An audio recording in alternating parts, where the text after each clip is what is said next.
नमस्कार, news point लेकर हाजिर हूं मैं राजीव। दोस्तों, राहुल गांधी ने आज मोदी को हराने का नुस्खा बताया है। जी हां, नरेंद्र मोदी, उनकी पार्टी को हराने का नुस्खा राहुल गांधी ने आज बताया है। राहुल गांधी ने कहा है कि बीजेपी के लोग डरपोक हैं और अगर सब एक हो जाएं तो मोदी को हराया जा सकता है। आपको बता दूं कि राहुल गांधी ने बीजेपी को हराने का यह मंत्र मनरेगा बचाओ संग्राम के तहत देश भर से आए मजदूरों के सामने दिया। आइए जरा सुन लेते हैं राहुल गांधी इस मसले पे कह क्या रहे हैं, उनकी जुबानी सुनते हैं, चर्चा आगे बढ़ाएंगे। सुनिए। आइडिया यही है कि हमारा जो संविधान है उसे खत्म करो। वन मैन वन वोट का जो कॉन्सेप्ट है उसे खत्म करो, लोकतंत्र को खत्म करो और जो आजादी से पहले हिंदुस्तान था, जहां पे एक व्यक्ति, राजा महाराजा, एक व्यक्ति पूरा डिसाइड करता था, सारे के सारे एसेट्स उनके हाथ में हुआ करते थे और जो भी वो करना चाहते थे वो करते थे, वैसा हिंदुस्तान वो फिर से लाना चाहते हैं।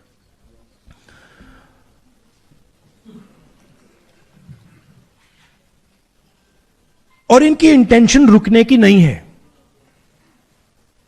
क्योंकि ये जो मॉडर्न इंडिया का स्ट्रक्चर है इसको ये बदलना चाहते हैं और तोड़ना चाहते हैं।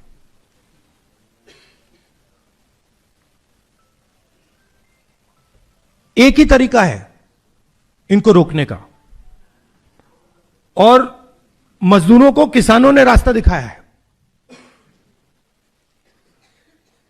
अगर हम सब एक साथ मिलकर खड़े हो जाएंगे, मैं आपको बता रहा हूं ये डरपोक लोग हैं, मैं अब इनको बहुत अच्छी तरह जानता हूं, ये डरपोक लोग हैं। अगर आप सब, हम सब एक साथ खड़े हो जाएंगे,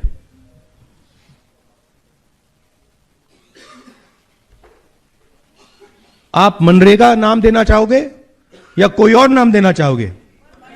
आप डिसाइड करोगे उस योजना का नाम क्या होगा, कैसे बनेगी, कहां चलेगी, कब तक चलेगी, कितने घंटे चलेगी। मगर ये मैंने कहा, मगर एक दूसरी बात ही कह देता हूं, अगर एक कमी है तो यूनिटी की कमी है।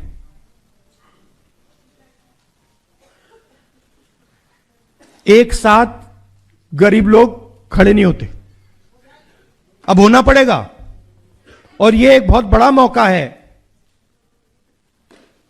मनरेगा का जो आंदोलन है, यह बहुत बड़ा मौका है कि हिंदुस्तान के सारे गरीब लोग जो आइडिया ऑफ इंडिया के कॉन्सेप्ट में बिलीव करते हैं, कॉन्स्टिट्यूशन में बिलीव करते हैं, लोकतंत्र में बिलीव करते हैं, कि हम अगर एक साथ खड़े हो जाएंगे, मोदी जी पीछे हट जाएंगे और फिर से मनरेगा चालू हो जाएगा। तो सुन रहे थे, यहां आइडिया ऑफ इंडिया की बात कर रहे हैं और सबसे बड़ी कमी भी बता रहे हैं। यहां राहुल गांधी कह रहे हैं कि हम लोगों में सबसे बड़ी कमी यही है कि हम यूनाइट नहीं हैं, यानी एकजुट नहीं हैं, और खासकर गरीब जो है वो एकजुट नहीं होता है, इसलिए आज ये स्थिति है। नरेंद्र मोदी, उनकी सरकार और उनकी पार्टी की सबसे बड़ी कमजोरी यही है कि ये डरपोक लोग हैं। ये कह रहे हैं राहुल गांधी, और इन्हें आसानी से हराया जा सकता है। किसानों ने अब मजदूरों को रास्ता दिखा दिया है, किसानों की बात यहां कर रहे हैं। तो नरेंद्र मोदी सरकार के खिलाफ कांग्रेस ने लंबी लड़ाई चलाने का ऐलान कर दिया है। आज के कार्यक्रम में कांग्रेस अध्यक्ष मल्लिकार्जुन खड़गे ने विकसित भारत जी रामजी अधिनियम को वापस लेने का आह्वान करते हुए कहा कि महात्मा गांधी राष्ट्रीय ग्रामीण रोजगार गारंटी कानून यानी मनरेगा को खत्म करना गरीबों को बंधुआ मजदूर बनाने की साजिश है। कांग्रेस अध्यक्ष ने यह भी कहा है कि 28 जनवरी से शुरू हो रहे संसद के बजट सत्र के दौरान उनका दल इस मुद्दे को उठाएगा, और इसके अलावा जो बातें राहुल गांधी किसानों की कर रहे थे, यही बात यहां कही मल्लिकार्जुन खड़गे ने अपने अंदाज में। सुनिए जरा क्या कह रहे हैं। एक कृषि 3 कानून, कृषि 3 कानून, काले कानून को हटाने के लिए जो किसान ने काम किया वही काम मनरेगा वालों को करना होगा, लड़ना होगा।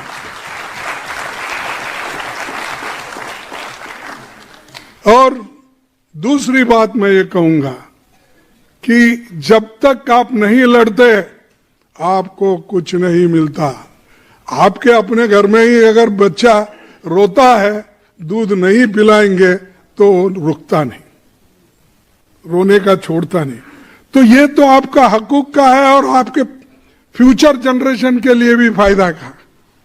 तो इसलिए भाइयों, मैं आपसे यही बार बार विनती करूंगा, एक नया कानून लागू नहीं होना और हमारा कानून जारी रहना, मनरेगा का जो कानून अपना है वो वही रखने के लिए और ये वापस लेने के लिए हम लड़ते रहेंगे।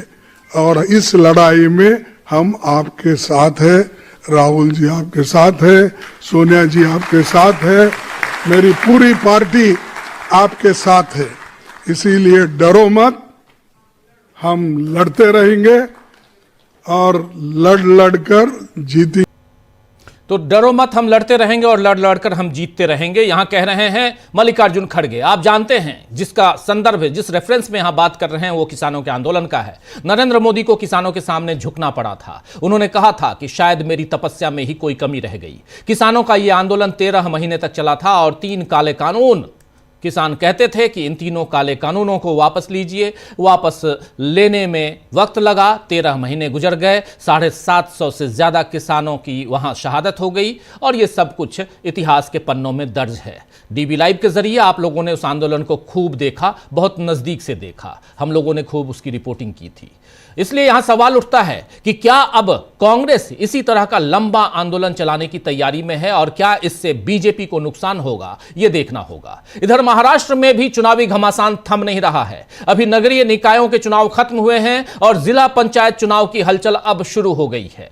इस बीच आज यह भी तय हो गया कि बीएमसी में महिला ही महापौर बनेगी, लेकिन इसे लेकर भी विवाद हो गया है। जिस लॉटरी सिस्टम के जरिए मेयर पद महिला के लिए आरक्षित किया गया, उसमें अनुसूचित जनजाति यानी एसटी, शेड्यूल्ड ट्राइब की पर्ची थी ही नहीं। जी हां, एसटी, ये जबकि यहां आरक्षण था। इस प्रक्रिया को लेकर आरक्षण में उसमें यह था कि चूंकि जनरल कैटेगरी से पहले, इससे पहले वाले टर्म में ऑलरेडी मेयर का पद भरा जा चुका था, तो इस बार जब चुनाव हुआ है तो जनरल कैटेगरी को हटाकर एससी, एसटी, ओबीसी और महिला का पद यहां रखा गया था। यानी 4 लॉटरी होनी थी, ओबीसी, एससी, एसटी और महिला 4। इस प्रक्रिया को लेकर शिवसेना यूबीटी ने तीखी आपत्ति जताई है और इसे सत्ताधारी गठबंधन के पक्ष में फिक्स्ड या तयशुदा बताया है। ये हुआ क्या? हुआ ये कि एसटी की पर्ची थी ही नहीं, एसटी शेड्यूल्ड ट्राइब की पर्ची थी ही नहीं। आज जो लॉटरी निकाला गया उसमें ओबीसी, एससी और महिला, लेकिन एसटी नहीं। मुंबई की पूर्व मेयर और शिवसेना यूबीटी की नेता किशोरी पेडनेकर ने लॉटरी प्रक्रिया में हुई धांधली को लेकर तमाम आरोप लगाए हैं। महाराष्ट्र की 28 अन्य नगर निगमों में भी महापौर पद के लिए लॉटरी निकाली गई। शहरी विकास विभाग की राज्य मंत्री माधुरी मिसल की अध्यक्षता में हुई इस लॉटरी को मुंबई को ओपन कैटेगरी में रखा गया, जहां पहले से ही महिला आरक्षण का प्रावधान लागू है। तो अब मुंबई की मेयर किसी महिला को बनाया जाएगा, लेकिन इसमें कुर्सी बीजेपी को मिलेगी या शिंदे गुट को, ये बड़ा सवाल है और ये सवाल अभी भी अटका पड़ा है। और यहां इसलिए यहां जरूरी है जानना कि यहां पर कहा यह गया कि चूंकि एसटी कम से कम तीन पार्षद होने चाहिए, जबकि 2 ही पार्षद हैं और इसमें 2 ही पार्षद हो ही सकते थे, इसलिए धांधली है। जब हम अभी इस चर्चा को आगे बढ़ाएंगे तो इस पर विस्तार से और चर्चा करेंगे। ये धांधली कैसे हुई है वहां बीएमसी में, उसके बारे में उसकी परतें और खोलेंगे। थोड़ा सा इंतजार कीजिए, लेकिन थोड़ा और आगे बढ़ते हैं। एसआईआर आप जानते हैं, स्पेशल इंटेंसिव रिवीजन, उस पर लगातार सुनवाई चल रही है सुप्रीम कोर्ट में। बहुत ही निराशाजनक सुनवाई चल रही थी और एक पक्ष उधर पिछले 3-4 दिनों से अपनी बात रख रहा है और वो पक्ष है चुनाव आयोग, जिसके खिलाफ 11 से ज़्यादा याचिकाएं लगी हुई हैं। बीजेपी एसआईआर में भी फंस चुकी है, क्योंकि आज एसआईआर के खिलाफ याचिकाओं पर सुनवाई करते हुए सुप्रीम कोर्ट ने चुनाव आयोग के लिए कुछ कड़ी टिप्पणियां की हैं, जो असल में बीजेपी के खिलाफ मानी जा रही हैं। एक याचिकाकर्ता है, इसमें 11 में से एक है एडीआर यानी एसोसिएशन फॉर डेमोक्रेटिक रिफॉर्म्स।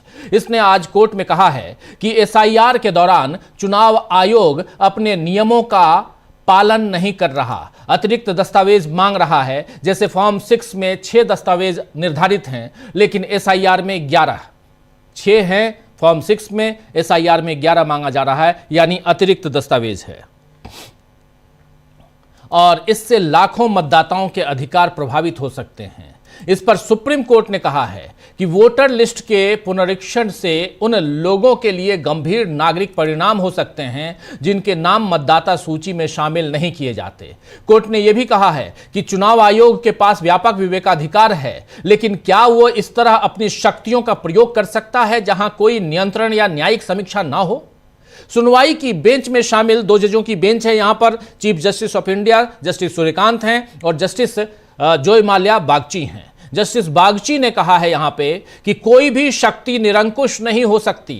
वहीं अदालत ने यह भी कहा है कि आयोग मनमाने ढंग से कार्य नहीं कर सकता और उसे अदालत को यह संतुष्ट करना होगा कि प्रक्रिया न्याय संगत, निष्पक्ष और पारदर्शी थी। एसआईआर की प्रक्रिया न्याय संगत थी, निष्पक्ष थी और पारदर्शी थी, यानी ट्रांसपेरेंट थी। ये तीनों चीजें यहां साबित करनी होंगी अदालत में चुनाव आयोग को।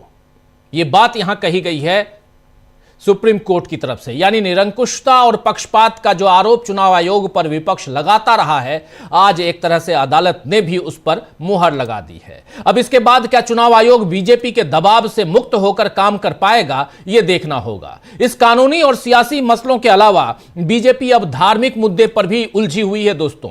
ज्योतिष पीठ आप जानते हैं, और उसके शंकराचार्य अभिमुक्तेश्वरानंद सरस्वती महाराज और उत्तर प्रदेश की आदित्यनाथ योगी सरकार, इन दोनों के बीच विवाद बढ़ता जा रहा है। माघ मेला प्राधिकरण ने मौनी अमावस्या यानी 18 जनवरी को जो अव्यवस्था हुई, उसके बाद अभिमुक्तेश्वरानंद को पिछली तारीख यानी 18 तारीख के नाम से एक नोटिस आज फिर जारी कर दिया। आज तारीख कितनी है? आज तारीख है 22 जनवरी। नोटिस 18 जनवरी के नाम पर 18 जनवरी की तारीख पर आज फिर से थमा दी गई।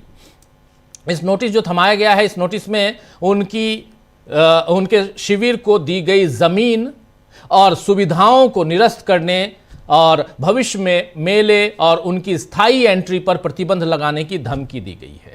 नोटिस में क्या कुछ लिखा है आइए आपके सामने रख रहा हूं। नोटिस में लिखा है, आपके कृत्य से मौनी अमावस्या पर व्यवस्था छिन्न भिन्न हुई, लाखों श्रद्धालुओं की सुरक्षा को खतरा पैदा हुआ। 24 घंटे में आप बताएं कि इस कृत्य के कारण आपको दी गई जमीन और सुविधाएं निरस्त करके सदैव के लिए मेले में एंट्री से प्रतिबंधित क्यों न कर दिया जाए। यानी पहले तो शंकराचार्य से कहा कि आप साबित करो कि शंकराचार्य हो, और अब मेले से बैन करने की धमकी दी जा रही है। अपने साधु संतों और शंकराचार्य के अपमान पर बीजेपी घिर रही है और सवाल मोदी योगी की धर्म परायणता पर उठ रहे हैं। इसी मसले पर क्या कुछ कहा है समाजवादी पार्टी के प्रमुख और सांसद अखिलेश यादव ने, एक छोटी सी बाइट सुनिए। किसी भी साधु संत का अपमान होगा और अगर कोई सरकार करेगी तो उसके खिलाफ खड़े होंगे। नोएडा में जो किसी भी साधु संत का अपमान होगा और कोई भी सरकार ऐसा करेगी तो उसके खिलाफ हम खड़े होंगे, लेकिन यहां अपमान पूरी तरह से हो रहा है। बहुत सारे विजुअल आप लोगों ने देखे होंगे। एक विजुअल आपने देखा था, अभी कुछ दिन पहले हमने दिखाया था, अभी कोशिश करूंगा फिर से दिखा दूं। नरेंद्र मोदी इसी शंकराचार्य महाराज यानी स्वामी अभिमुक्तेश्वरानंद सरस्वती, उनके पैर छू रहे हैं, उनसे आशीर्वाद ले रहे हैं। और जगह क्या है? मुंबई। ओकेजन क्या है? तो वो है अंबानी के घर शादी। तो नरेंद्र मोदी पैर छूते हैं, अदानी जी पैर छूते हैं, अंबानी जी पैर छूते हैं, अपने घर बुलाते हैं, सब कुछ है भाई। अगर 3 लोगों की बात होती है, 2 उसमें से व्यापारी हैं, एक अदानी, एक अंबानी, एक नरेंद्र मोदी। 3 लोगों की बात होती है, तीनों पैर छू रहे हैं। एक अपने घर पे बुलाता है, 2 जो हैं उनके घर जाते हैं। और स्वामी अभिमुक्तेश्वरानंद देखिए पैर छू रहे हैं, आशीर्वाद ले रहे हैं। और अब कह रहे हैं कि आप शंकराचार्य हो, पहले यह साबित कर दो। उसके बाद कह रहे हैं आपने अव्यवस्था फैलाई, इसलिए अब आपको दी गई जमीन क्यों ना निरस्त कर दी जाए, आपको मेला में आने से प्रतिबंधित क्यों ना कर दी जाए। तो यह धर्म है और यह धर्म भाजपा का है। इसको बहुत गौर से गांठ बांध के रखिए और धीरे धीरे गांठ को खोलने की कोशिश कीजिए, तो आपको समझ में आ जाएगा कि भाजपा धर्म के नाम पर कौन सी राजनीति कर रही है। ये इसलिए भारतीय जनता पार्टी की बात कर रहा हूं क्योंकि उत्तर प्रदेश में सरकार उसी की है, इसलिए यहां जरूरी है। और इस मसले पर अभी तक प्रधानमंत्री नरेंद्र मोदी या उनके कुनबे के किसी ने भी कोई टिप्पणी नहीं की है, तो यहां समझना यहां आपको मुश्किल नहीं है कि क्या चल रहा है। तो एक तो यह खबर हो गई। दूसरी खबर आपने महाराष्ट्र की देख ली कि कैसे वहां लॉटरी निकालने में भी वहां घोटाला कर दिया गया। यानी एसटी के नाम की लॉटरी निकाली नहीं गई, जिस एसटी के नाम पर उसी दम पर, क्योंकि 2 एसटी शेड्यूल्ड ट्राइब के 2 पार्षद चुन के आए हैं महाराष्ट्र बीएमसी में, और वो दोनों उद्धव गुट से आए हैं, और गलती से कहीं उद्धव गुट के इन दोनों में से किसी यानी एसटी का नाम ना निकल आया, और एसटी का नाम निकलता तो उद्धव गुट से ही कोई ना कोई उसके काबिल होता, दोनों पार्षद में से कोई एक। तो कह दिया गया कि 2 पार्षद चुकी हैं और यहां 3 से ज्यादा होना चाहिए, इसीलिए, जबकि 3 की वहां पर गुंजाइश ही नहीं बनती, इसलिए हम लॉटरी में उसको रखेंगे नहीं। और इससे पहले मनरेगा पे जो कुछ चल रहा है आप देख रहे हैं। बीजेपी के खिलाफ एक बड़ी रणनीति तैयार हो रही है, उस रणनीति पे आज चर्चा करते हैं। वो रणनीति है लड़ाई की। अरविंद केजरीवाल को ईडी के मामले में, जिसमें वो जेल गए थे, उस मामले में बरी कर दिया गया है। यह खबर भी आप लोगों ने सुना होगा, सुन ली होगी खबर। ईडी हर जगह फंसते हुए दिखाई दे रहा है और अपने केसेस को वापस लेने पर मजबूर हो रहा है। यह भी एक हथकंडा, एक टूल है बीजेपी का। उस टूल पे भी बीजेपी पिछड़ती जा रही है, और ऐसे में विपक्ष की लड़ाई कैसे तेज हो रही है, इस पे चर्चा करते हैं। और सुप्रीम कोर्ट, जो आखिरी जिस बारे में बात कर चुका हूं, सुप्रीम कोर्ट में एसआईआर के मामले पर लगातार जॉय माल्या बागची, 2 जजों की बेंच में से एक जज सीधे CJI chief justice of India, वो अमूमन चुप रहते हैं, या माफी चाहूंगा लेकिन फिर भी कहूंगा कि इलेक्शन कमीशन ऑफ इंडिया के वकील राकेश द्विवेदी का कई बार पक्ष लेते हुए उनकी बातों, उनकी दलीलों, उनकी जिरह से सहमति जताते हुए नजर आते हैं। लेकिन जॉय माल्या बागची ने कई ऐसे तीखे सवाल पूछे हैं जिन सवालों का जवाब चुनाव आयोग नहीं दे पाता है। चलिए, ये 3-4 मसले ऐसे हैं जिस पर चर्चा जरूरी है, और लेकिन चर्चा की शुरुआत करें उससे पहले हमारे साथ इस चर्चा में हमारे वरिष्ठ साथी मौजूद हैं, उनसे आपका परिचय करवाता हूं, फिर आगे बढ़ते हैं। देखिए, 4 वरिष्ठ साथी हमारे साथ जुड़े हुए हैं। शकील अख्तर जी हैं, अमलेंदु उपाध्याय जी हैं, प्रशांत टंडन जी हैं और प्रफुल्ल कोलखियान जी हैं। आप चारों का स्वागत इस्तकबाल है। स्वागत इस्तकबाल आप तमाम दोस्त साथी शुभचिंतक आप सबका जो अब तक जुड़ चुके हैं उनका भी, जो जुड़ने वाले हैं उनका भी। जरा महाराष्ट्र चले, लेकिन उससे पहले शकील जी, आप चूंकि साथ में जुड़े हुए हैं तो बेहतर होगा, राहुल गांधी और मल्लिकार्जुन खड़गे जो तस्वीरें हम लोग देख रहे थे वहीं से शुरुआत करते हैं, फिर महाराष्ट्र चलेंगे और प्रशांत टंडन जी के पास कुछ एक्सक्लूसिव भी है, उनसे भी समझेंगे, और उधर महाराष्ट्र से हमारे साथी धनंजय जी भी थोड़ी देर में जुड़ जाएंगे, तो उनसे भी समझेंगे, जानेंगे कि क्या कुछ महाराष्ट्र में चल रहा है। मगर राहुल गांधी मल्लिकार्जुन खड़गे एक बड़ी लंबी लड़ाई की तैयारी कर रहे हैं। वो लड़ाई क्या है? और मनरेगा, कल भी मैं पूछ रहा था, कल आप नहीं थे, लेकिन कल भी मैं इसी चर्चा में पूछ रहा था कि क्या कांग्रेस पार्टी इस मनरेगा की लड़ाई को अब अपने एक टूल के रूप में, एक हथियार के रूप में आगे बढ़ाने वाली है? क्या कांग्रेस पार्टी जैसे कह रही है कि किसानों ने जता दिया, बता दिया, दिखा दिया, प्रूफ करके, यानी साबित करके दिखा दिया कि आप अगर डटे रहेंगे तो सरकार को झुकना होगा, और राहुल गांधी यहां कह रहे हैं कि हमारी एक ही कमजोरी है कि हम यूनाइट नहीं हैं, हमको एकजुट होना पड़ेगा,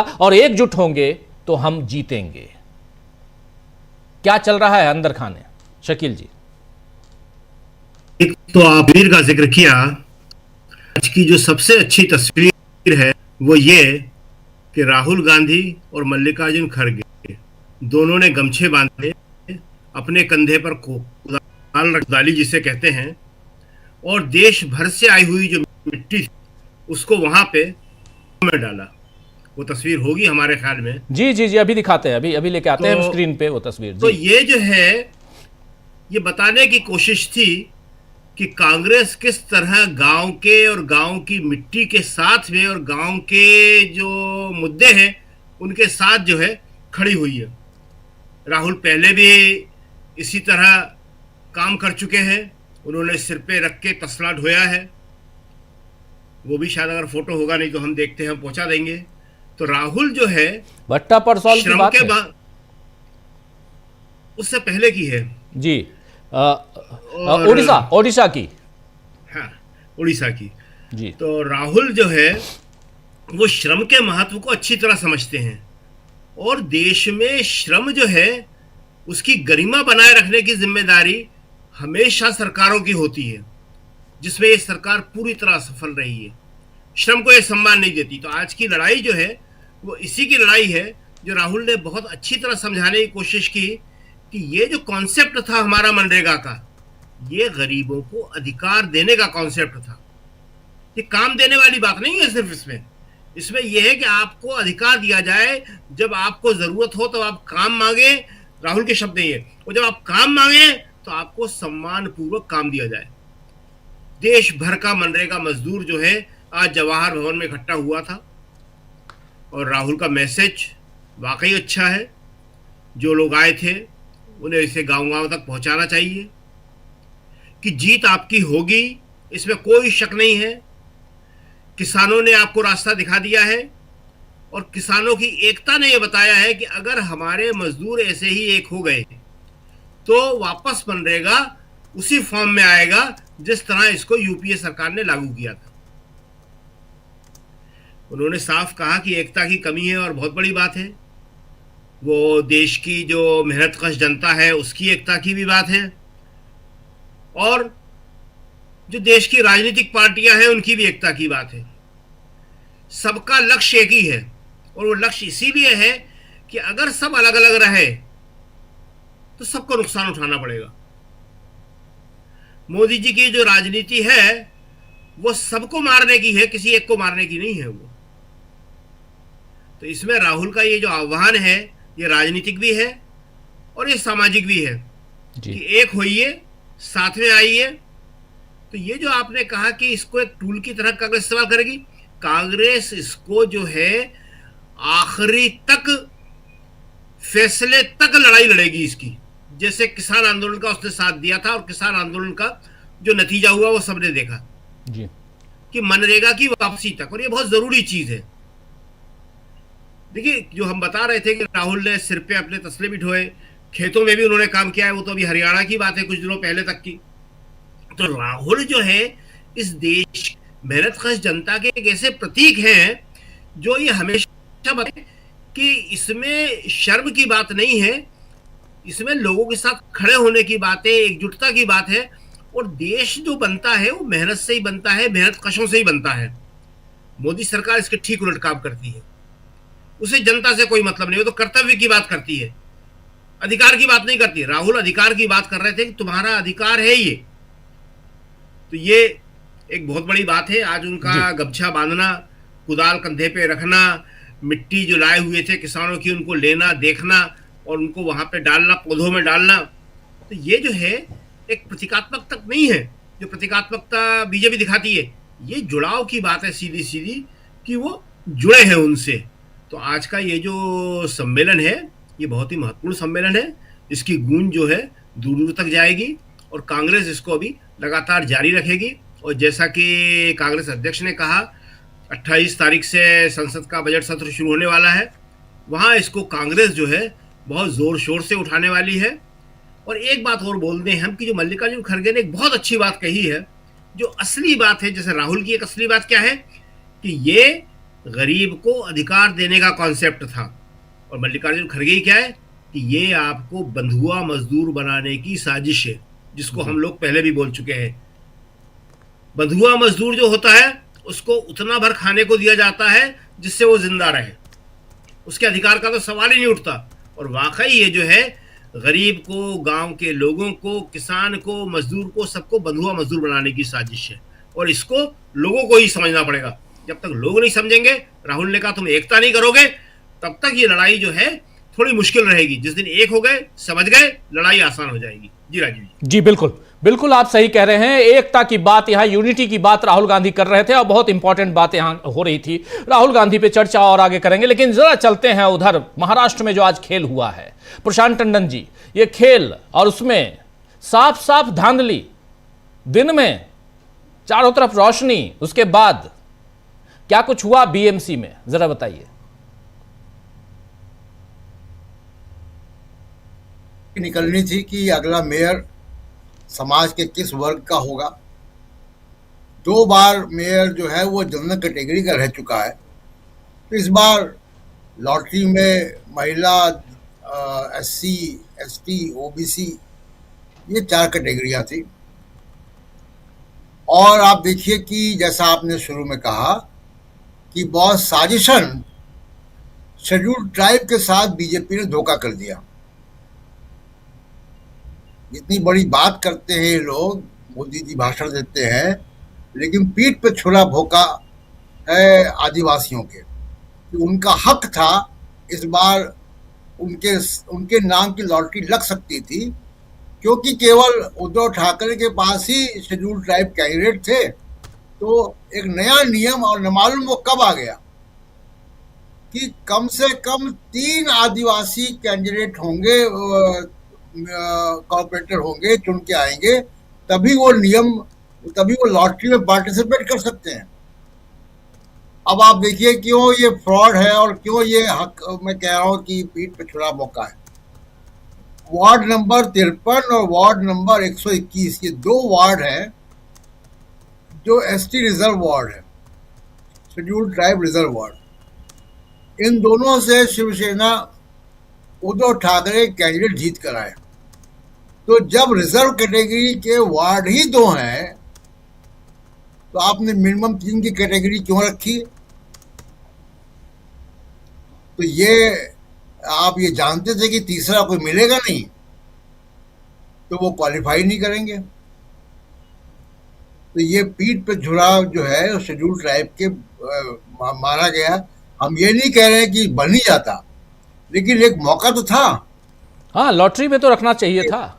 उनके नाम लॉटरी लगती तो शेड्यूल्ड ट्राइब का कोई व्यक्ति मुंबई जैसे बड़े शहर का मेयर बनता, और एक समाज को, पूरे देश में शेड्यूल्ड ट्राइब को एक मैसेज जाता कि देश की आर्थिक राजधानी का जो मेयर है वो शेड्यूल्ड ट्राइब से आता है।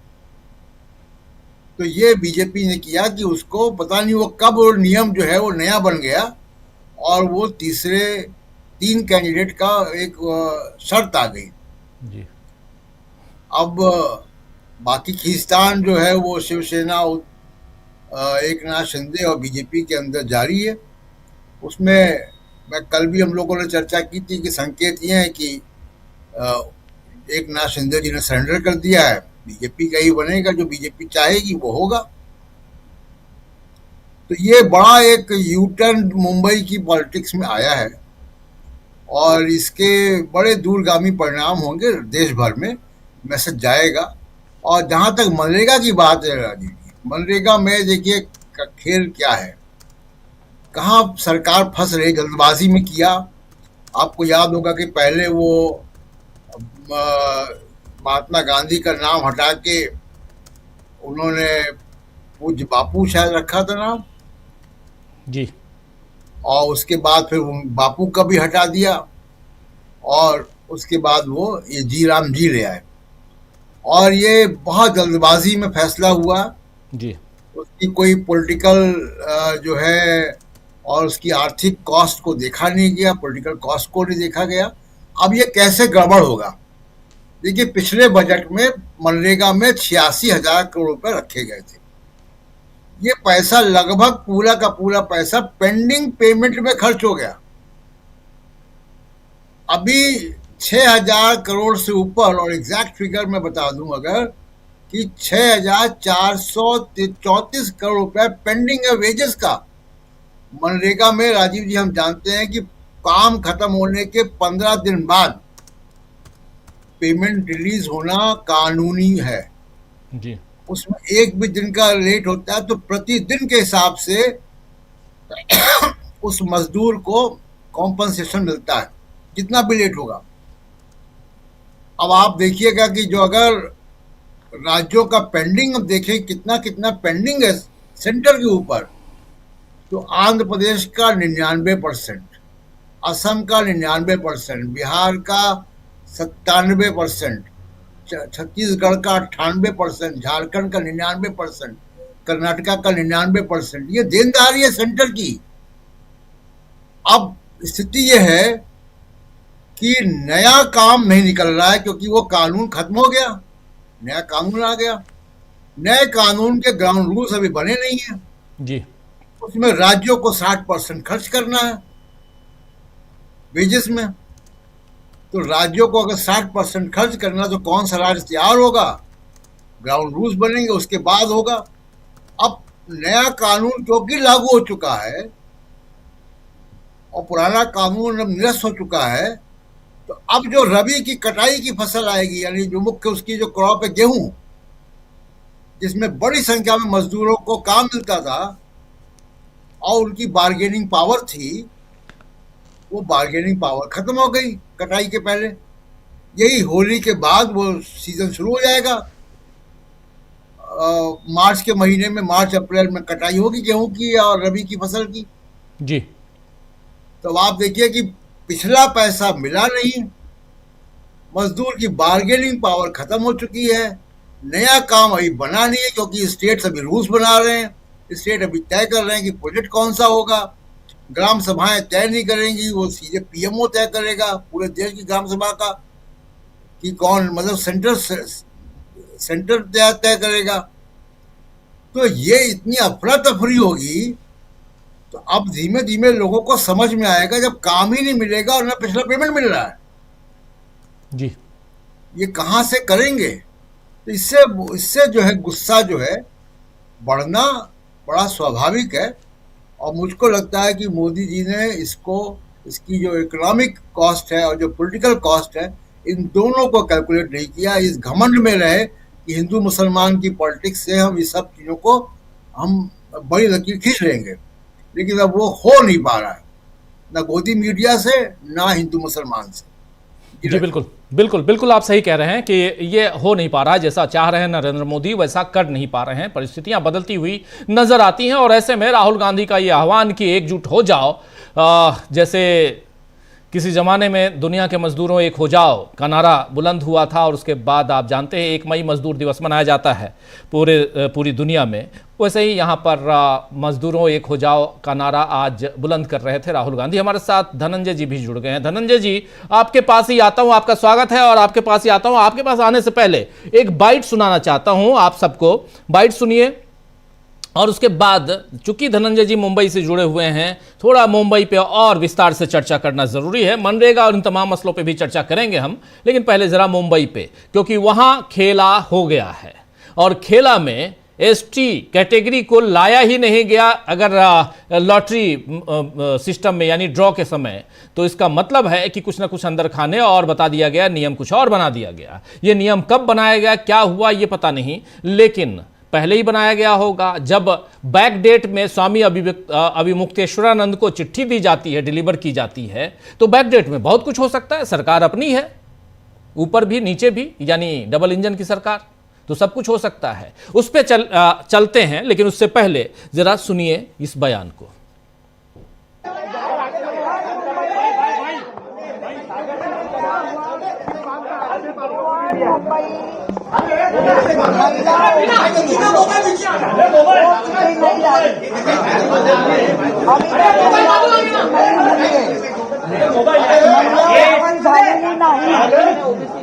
हाँ, ओबीसी नाही झालं. 2019-2022 हे ओपन होतं. ओबीसी यायला पाहिजे होतं, ओबीसीवर अन्याय केलाच. निवडणूक व्हायच्या आधी शेड्यूल कास्ट किती असायला पाहिजे. आता त्यांनी नियम बनवला, शेड्यूल कास्ट, शेड्यूल ट्राईब 3 असायला पाहिजे मगच. म्हणजे तुम्ही जाणून बुजून शेड्यूल ट्राईबचे आमच्याकडे 2 उमेदवार आहेत, तिथे तुमचा बृहन्मुंबईमध्ये तिथे तुमचा हा नियम लागतो.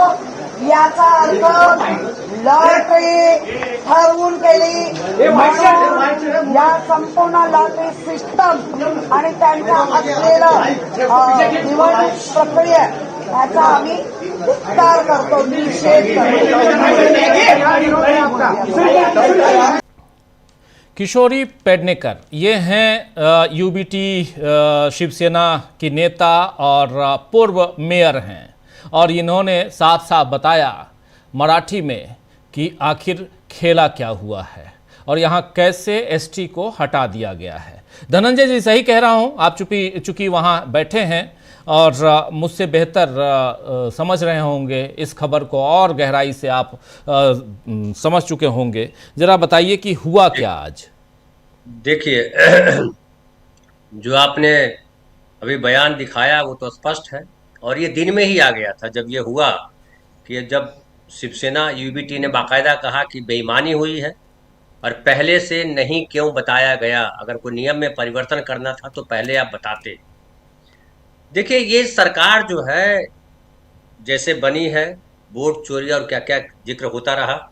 इसके पहले जो सरकार थी जिसमें मुख्यमंत्री थे एकनाथ शिंदे साहब, आपको पता है सुप्रीम कोर्ट ने भी, तमाम लोगों ने कहा कि ये सरकार जो है वैध सरकार नहीं है।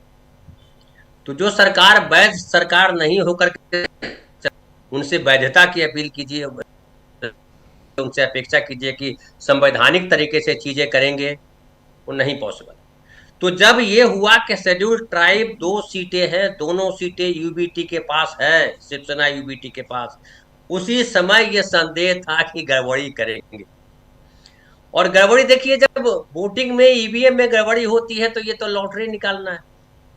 आप चंडीगढ़ जो चुनाव हुआ था मेयर का, वो भी याद कर लीजिए, चंडीगढ़ में किस तरह से बेईमानी हुई थी। तो बेईमानी इस सरकार के लिए जो है वो सबसे मजबूत हथियार है। और आप किससे शिकायत करेंगे, ये बताइए, किससे शिकायत करेंगे? वो कहेंगे जाइए कोर्ट चले जाइए। कोर्ट जाने पे क्या हाथ आता है ये पता है। आम आदमी को तो मालूम था पहले से कि आम आदमी जब कोर्ट में जाता है तो तारीख पर तारीख, तारीख पे तारीख मिलता है। लेकिन खास लोगों को ही पता है कि कोर्ट जाने पे क्या मिलता है। वो चाहे चुनाव आयोग के खिलाफ कोर्ट में गए हों, या सरकार के खिलाफ कोर्ट में गए हों, या जो इलेक्टोरल बॉन्ड के खिलाफ सरकार में गए हों, कोर्ट में गए हों, क्या हासिल हुआ?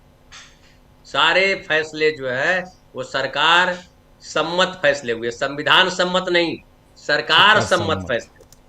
सरकार ने जो चाहा वही फैसला हुआ। तो इसलिए ये तो अपेक्षित था। शिवसेना यूबीटी के लोग भी जानते थे कि ये बेईमानी करेंगे, बेईमानी ही इनका धर्म है। अब लेकिन सवाल उठता है कि बेईमानी की भी एक उम्र होती है, उम्र से कोई बचा नहीं है। राजीव भाई, जिनको हमने ईश्वर माना है वो उनको ही उम्र ने नहीं छोड़ा, और हम रमुआ को भी ईश्वर ने नहीं छोड़ा, उम्र ने नहीं छोड़ा। तो उम्र बेईमानी की भी, बेईमानी की उम्र तो और कम होती है, ईमानदारी की उम्र थोड़ी लंबी होती है, लेकिन बेईमानी की उम्र और कम होती है। तो मुझे लगता है कि ये अब एकदम किनारे पे आ गए हैं, थेथरे, निर्लजय, मतलब जितने बुरे शब्द हैं सबको आप सोच लीजिए। और इनको किसी से भय नहीं है। इसलिए भय नहीं है कि जब कोई व्यक्ति, हमारे गांव में कहावत है कि नंगा से भगवान भी डरता है। तो नंगा से जब भगवान डरते हैं, ईश्वर जो है पूरी दुनिया का संचालन करते हैं, ऐसा कहा जाता है, हालांकि मैं नहीं जानता हूं इस बारे में, लेकिन पूरी दुनिया को जो संचालन करता है वो ईश्वर नंगे से डरता है। तो बेचारे शिवसेना के लोग और बाकी लोग क्या हैसियत रखते हैं। और शिवसेना तो ऐसे भी प्रताड़ित पार्टी है, इनकी पार्टी को तोड़ दिया गया, इनका चुनाव चिन्ह छीन लिया गया, इनका नाम छीन लिया गया, क्या किया इन्होंने। लेकिन जो महत्वपूर्ण हुआ है कि शिवसेना यूबीटी के बारे में लोगों की छवि, लोगों के मन में इनकी छवि बेहतर हुई। और उस दिन में मैंने बताया था आपको कि ये दूरगामी फैसला।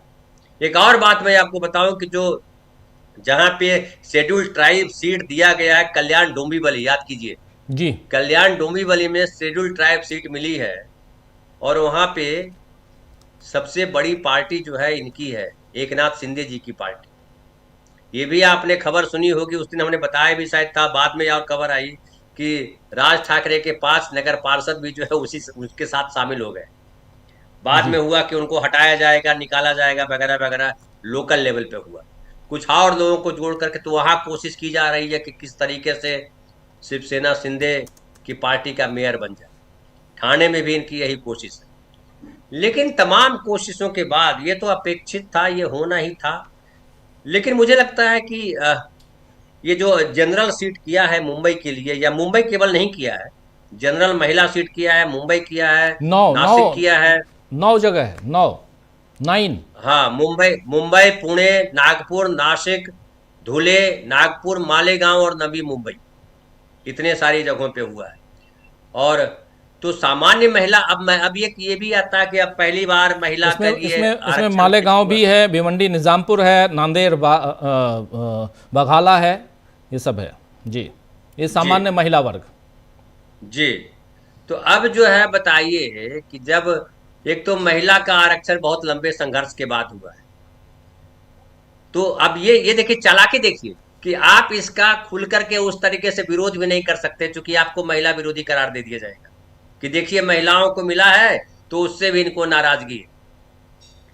तो ये रणनीति चलना था इनको, लेकिन मुझे लगता है कि ये एक्सपोज होंगे और इनके लिए नगरपालिका चलाना आसान काम नहीं है, क्योंकि बहुत सारी समस्याएं हैं। पिछले कई सालों से राज्य सरकार चला रही थी, उसके द्वारा नियुक्त प्रशासक चला रहे थे, मनपा नहीं चला रही थी, प्रशासन मनपा के थ्रू नहीं चल रहा था। तो देखिए किस तरह से काम करते हैं। लेकिन मुझे लगता है कि ये बाजी तो मुंबई में इन्होंने जीत ली है और बीजेपी का ही का मेयर होगा, बीजेपी की ही मेयर होगी। और जो एक हम लोग सोच रहे थे कि शेड्यूल ट्राइब का होगा तो क्या होगा, ईमानदारी से होता तो ये सवाल आज मजबूती से हम इस पर डिस्कस कर रहे होते। लेकिन अभी तो यही है कि जय बोलो बेईमान की।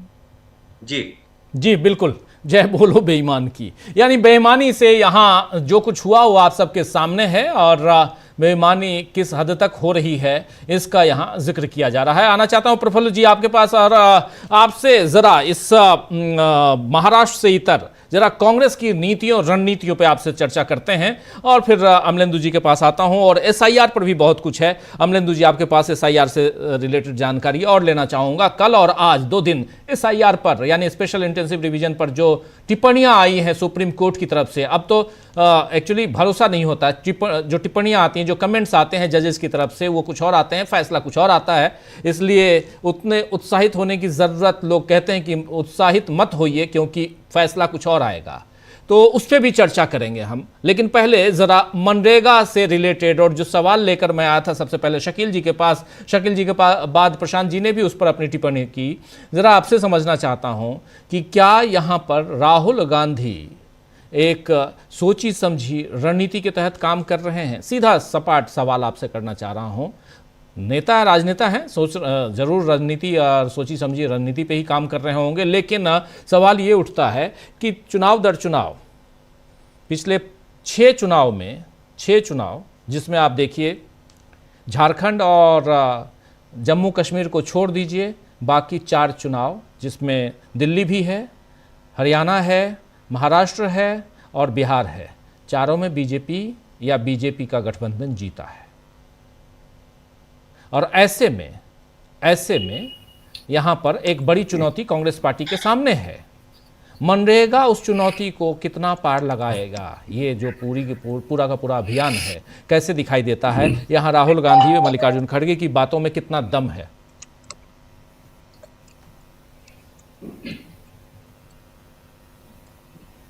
आवाज नहीं आ रही है। देखिए जी ठीक है।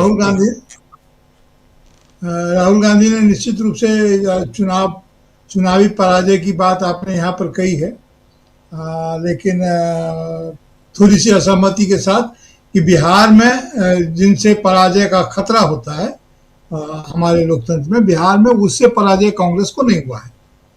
कांग्रेस के अपने पराजय के कुछ अपने कारण थे, लेकिन भारतीय जनता पार्टी जीती नहीं है। भारतीय जनता पार्टी के जीतने को ही हम लोग आजकल राजनीतिक रूप से पराजय मानते हैं। नहीं, मैं यहाँ पे प्रफुल्ल जी माफ़ी चाहूँगा, मैं यहाँ पे उस दिशा में मैं खुद ही ये जितने 4 राज्य हैं, चारों के पराजय और चारों के रिजल्ट इस पे जो रिजल्ट किस ढंग से आया, और एसआईआर पे इसलिए बाद में जाना है, जब एसआईआर पे हम चर्चा करेंगे, चुनाव आयोग की चर्चा करेंगे, उस पे जा ही नहीं रहा हूं मैं। एक रणनीति की बात, रणनीति पे जी प्रफुल्ल जी मैं जा रहा हूं कि जीत हुई है नीतीश कुमार की, बीजेपी की कहां जीत हुई है। बीजेपी की जीत होती तब न जब अपना मुख्यमंत्री बनवा लेते, जो इनका एजेंडा था। एसआईआर रहने दीजिए, एसआईआर पर अलग से बात करेंगे। जो हासिल जीत है वो भी बीजेपी की जीत नहीं है। और ये अगर बताते हैं कि नहीं नीतीश कुमार बीजेपी हैं, तो अभी मैं इसको स्वीकार करने की स्थिति में नहीं हूं। इसलिए मैंने कहा था कि ये जहां जीतते हैं, जो उन्होंने कहा जय बेईमान की, तो वो अलग ढंग से ये अपने को संतुष्ट कर लें।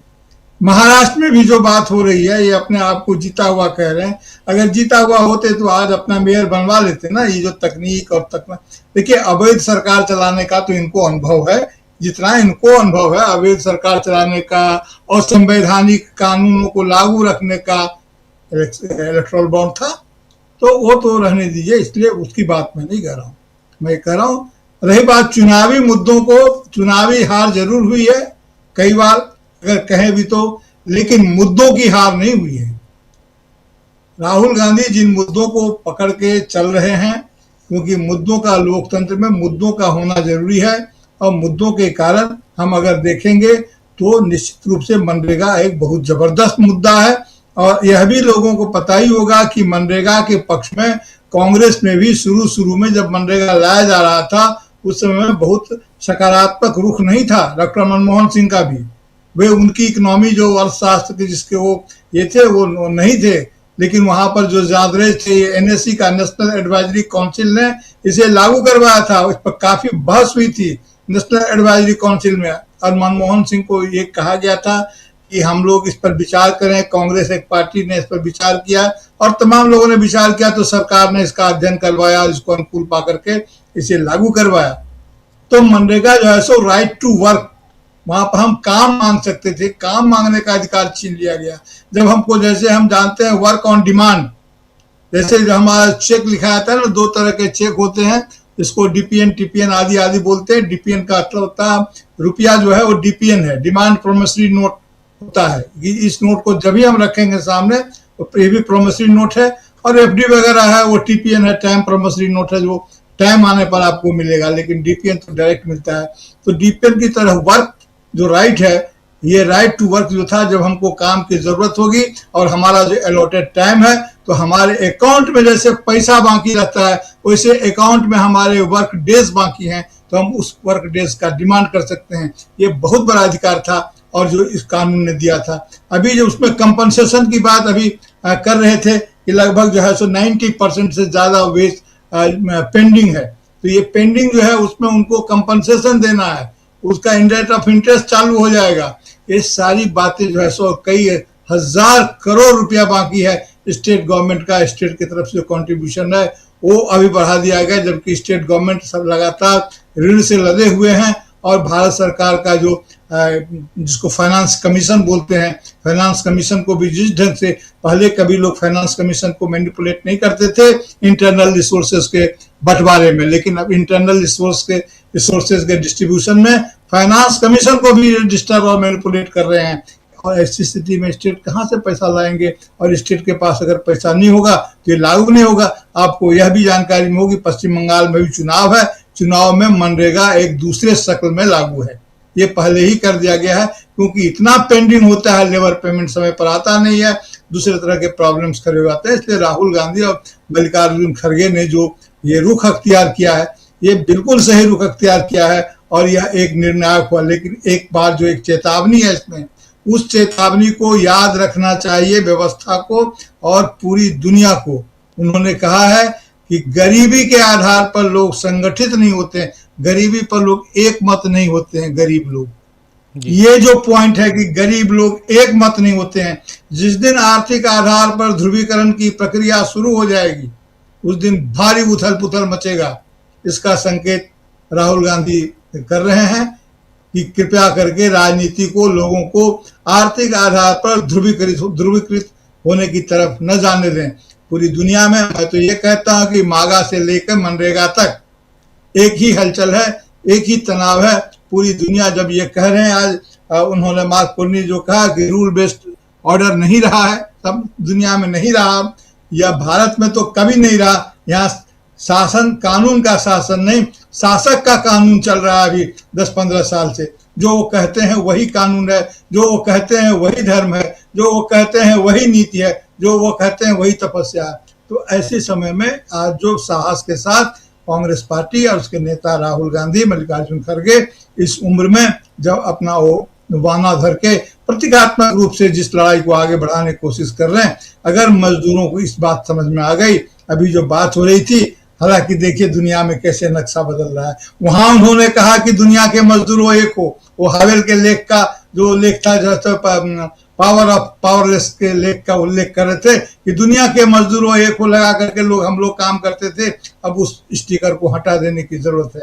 पता नहीं यूरोप में क्या है, लेकिन भारत में अगर स्थिति यही रही और सरकार चलाने वाले अगर अमीरों और गरीबों के आधार पर इसी प्रकार शोषण करते रहे और ध्रुवीकरण की प्रक्रिया अगर शुरू हो गई, तो वह बोर्ड बोलने लगेगा, स्पीकिंग बोर्ड में बदल जाएगा, जिसमें लिखा हुआ होता है कि दुनिया के मजदूरों एक हो। स्पीकिंग बोर्ड में बदल जाएगा, मुरझाया हुआ बोर्ड नहीं रहेगा।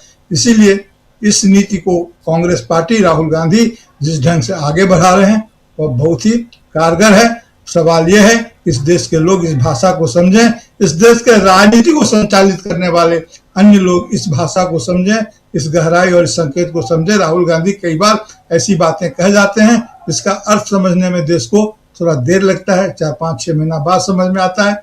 ये एक ऐसी बात न हो जाए कि 6 महीना बाद इस बात का अर्थ समझ में आ जाए कि गरीबी यानी कि आर्थिक आधार पर लोगों के ध्रुवीकृत होने का मतलब क्या होता है।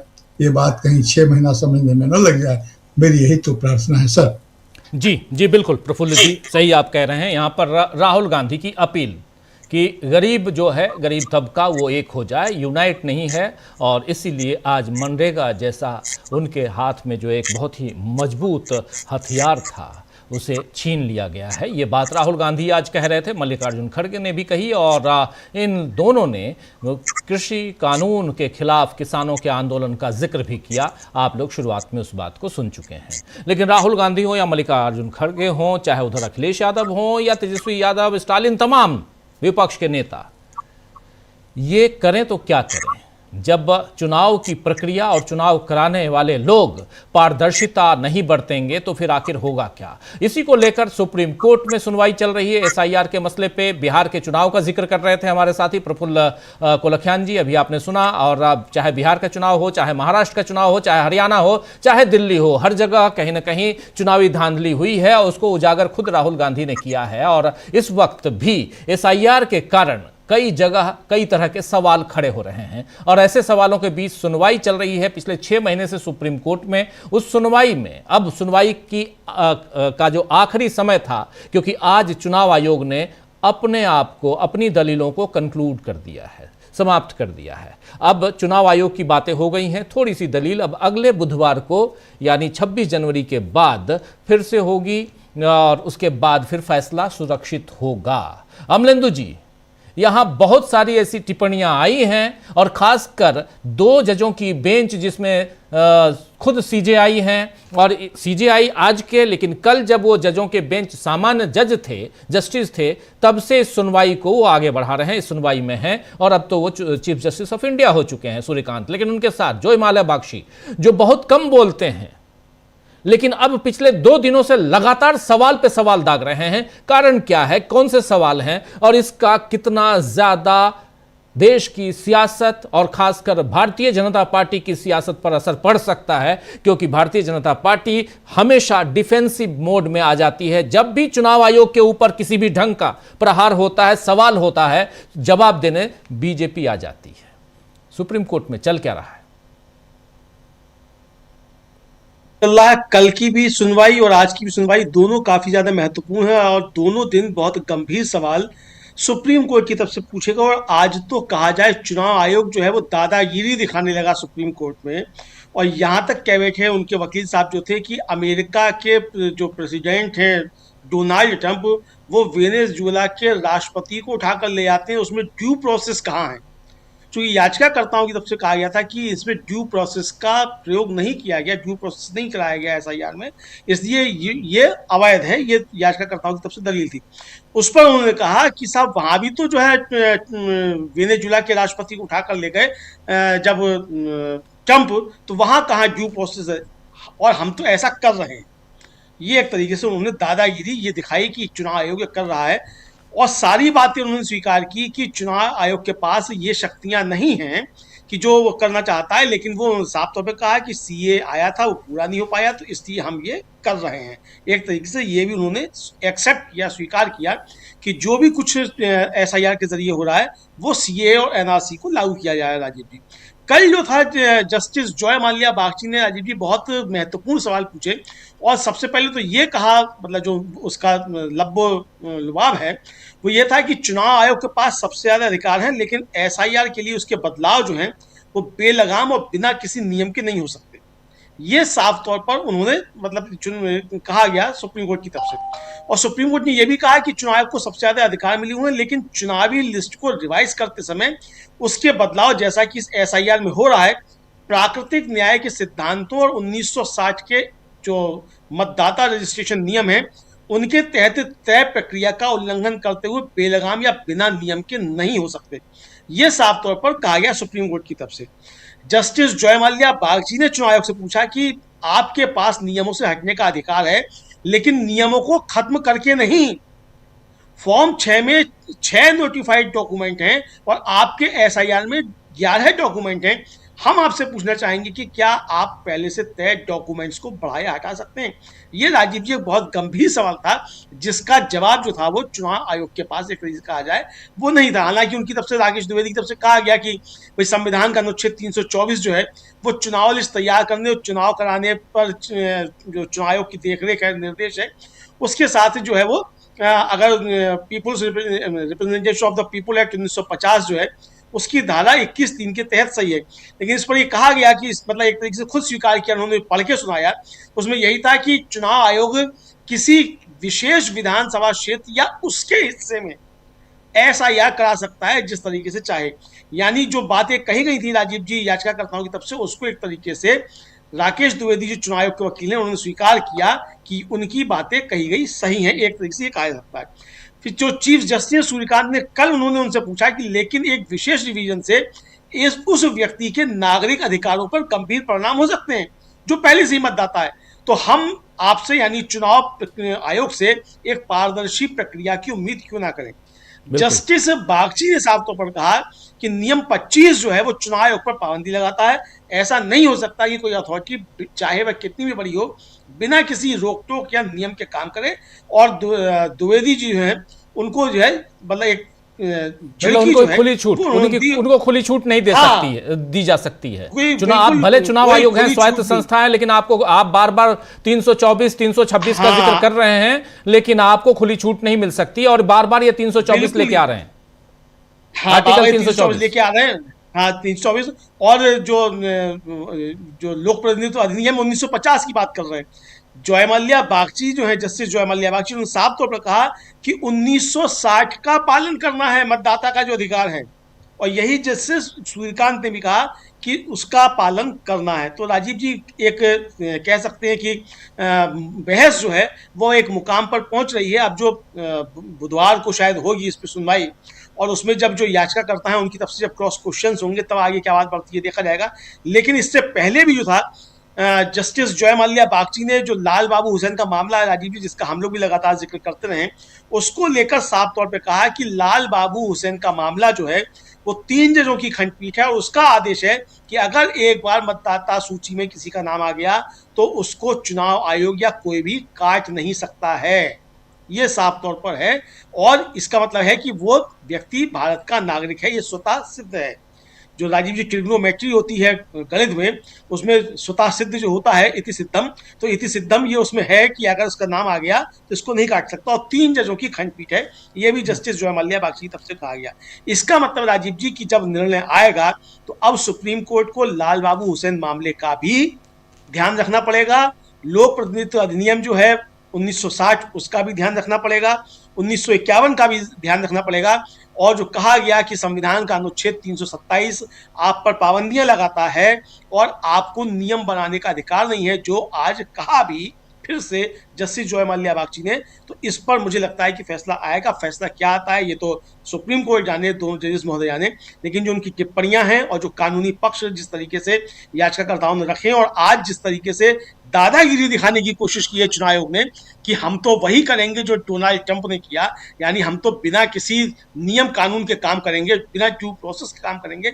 मुझे लगता है कि ये राजीव जी अदालत के अंदर अदालत की अवमानना है और इस पर सुप्रीम कोर्ट को विचार करना चाहिए चुनाव आयोग पर अवमानना चलाने के लिए। राजीव जी बिल्कुल बिल्कुल, ये बहुत ही हास्यास्पद उदाहरण था, एग्जाम्पल था कि डोनाल्ड ट्रंप वेनेजुएला के राष्ट्रपति को उठा के ले आते हैं और उनसे कोई सवाल नहीं, लेकिन यहाँ हमसे सवाल क्यों पूछा जा रहा है जबकि हम स्वायत्त संस्था हैं। इस पर सुप्रीम कोर्ट ने साफ साफ कहा है कि आप कितने भी स्वायत्त क्यों ना हो, लेकिन आपके ऊपर भी लगाम होना चाहिए। आप इतना आपको इतनी छूट नहीं मिल सकती। जो पूरा सेंटेंस था वो यही था कि क्या चुनाव आयोग इस तरह अपनी शक्तियों का प्रयोग कर सकता है जहां कोई नियंत्रण या न्यायिक समीक्षा न हो? ये सवाल पूछा गया है कोर्ट की तरफ से, जॉय मल्ल्या बागची की तरफ से, कि क्या इस ढंग से वो अपनी शक्तियों का प्रयोग कर सकता है। बड़ा सवाल है। लेकिन इन सब के बीच जरा शकील जी आपके पास आना चाहता हूं। ये यहां इसलिए जो कुछ चल रहा है ये यहां इसलिए रख रहा था और अमलेंदु जी के जरिए आप लोगों तक पहुंचा रहा था क्योंकि ये उसी लोकतंत्र की मजबूती का एक रास्ता है और इस रास्ते को मजबूत करने का काम विपक्ष का होता है, क्योंकि सत्ता पक्ष के तो बल्ले बल्ले रहते हैं, वो गलतियां करेगा तो विपक्ष दबोचेगा। विपक्ष यहां कहां दबोचता हुआ नजर आता है? शकील जी, एसआईआर, चुनाव आयोग और चुनाव आयोग को लेकर सबसे ज्यादा अगर किसी ने हमला बोला है तो वो है राहुल गांधी, कांग्रेस पार्टी में भी राहुल गांधी सबसे ज्यादा। आज की तारीख में मनरेगा हो रहा है। चुनाव आयोग के बारे में कोई अंदर खाने बात चल रही है क्या? क्योंकि आप कांग्रेस पार्टी के अंदर खाने सारी चीजों को समझते हैं, जानते हैं, सुनते हैं, आपके सोर्सेज हैं। क्या इस पर भी कोई रणनीति तैयार हो रही है? एक तो है कि जन मुद्दों को लेकर आइए, वो सही है। जन मुद्दा में आज की तारीख में सबसे बड़ा मुद्दा मनरेगा है। देश की आबादी का एक बहुत बड़ा हिस्सा गरीबी से गुजर रहा है। जिस देश में आज 82 करोड़ से ज्यादा लोग 5 किलो अनाज पर टिके हुए हैं, उसके बारे में और क्या ही कहा जाए। और वैसे में तो यह बहुत बड़ा मुद्दा है मनरेगा, नो डाउट, लेकिन रास्ता जीत की तरफ आप अगर कदम बढ़ाएंगे तो वो चुनाव के जरिए ही बढ़ाएंगे, आप छीन तो सकते नहीं। आप भारतीय जनता पार्टी है नहीं कि महाराष्ट्र की सरकार को गिरा दें। आप भारतीय जनता पार्टी है नहीं कि आप मध्य प्रदेश की सरकार को गिरा दें, ज्योतिरादित्य सिंधिया को अपने पाले में ले लें, उधर एकनाथ शिंदे को अपने पाले में ले लें, इधर सचिन पायलट को भी अपने पाले में लेने की कोशिश कर लें, आप और कुछ करें, ये तो है नहीं। इसलिए समझना चाहता हूं आपसे कि कांग्रेस के अंदर खाने क्या चल रहा है, क्या इन रणनीतियों पर भी काम चल रहा है वहां? शकील जी, सबसे पहले जो चुनाव आयोग की बात है, चुनाव आयोग ने जो कहा कि डोनाल्ड ट्रंप ने ये किया, इस तरह पेश किया कि जैसे चुनाव आयोग उससे सहमत हो, तो उसी डोनाल्ड ट्रंप ने कहा था स्टॉप इट। तो ये सुप्रीम कोर्ट इस चुनाव आयोग से भी कह सकता था कि stop it SIR stop it. Donald Trump को अगर तुम सही बता रहे हो, महान बता रहे हो, उसकी बात का उदाहरण दे रहे हो, तो हम उसी की बात का उदाहरण देते हुए कहते हैं कि डोनाल्ड ट्रंप ने यह भी कहा और सीजफायर हो गया था, इसलिए तो सीजफायर नहीं, इस एसआईआर को खत्म ही कर दो। चाहिए उठाना, क्या मतलब हुआ इसका? खैर देखिए, एसआईआर तो महत्वपूर्ण मुद्दा है ही और राहुल गांधी और कांग्रेस को छोड़ने वाले नहीं हैं, लेकिन साथ में और बहुत सारे मुद्दे भी चलते रहते हैं और वो सारे के सारे चलेंगे। कांग्रेस जो है हर मुद्दे पे लड़ रही है और आज जो राहुल ने कहा वो एकता की बात उन्होंने खाली मजदूरों के संदर्भ में नहीं कही है, उन्होंने खाली श्रमजीवियों के संदर्भ में नहीं कही है, वो बड़े व्यापक संदर्भ में बात कही है उन्होंने, और ये सही बात है। वो एकता आज बहुत जरूरी है, और इसलिए जरूरी है कि सबको ये बात समझना पड़ेगी कि अकेले अकेले सब पिटेंगे और पिट रहे हैं। जब तक सारी राजनीतिक दल, गैर भाजपा दल, जैसे भाजपा ने उन लोगों के साथ मिलकर अपने आंदोलन को चलाया, आगे बढ़े जिनसे उनका वैचारिक उत्तरी और दक्षिणी ध्रुव का संबंध है, लेफ्ट के साथ। हमें अच्छी तरह याद है, हमने तब भी लिखा था और आज भी कभी कभी लिख देते हैं, तो हमारे जो दोस्त हैं लेफ्ट के वो भी बड़े गुस्सा हो जाते हैं कि एक ही मंच से हमने सीपीआईएम और बीजेपी के झंडे लगे हुए देखे हैं अपनी आंखों से। और अभी जो आंदोलन था अन्ना हजारे वाला, नकली आंदोलन जिसे हमें कहते हैं, एक फ्रॉड आंदोलन, एक फ्रॉड अन्ना हजारे और एक फ्रॉड जो उनके साथी संगी थे, उसमें भी साथ थे। और जो लोहिया ने शुरू किया था गैर कांग्रेसवाद, उसमें भी थे।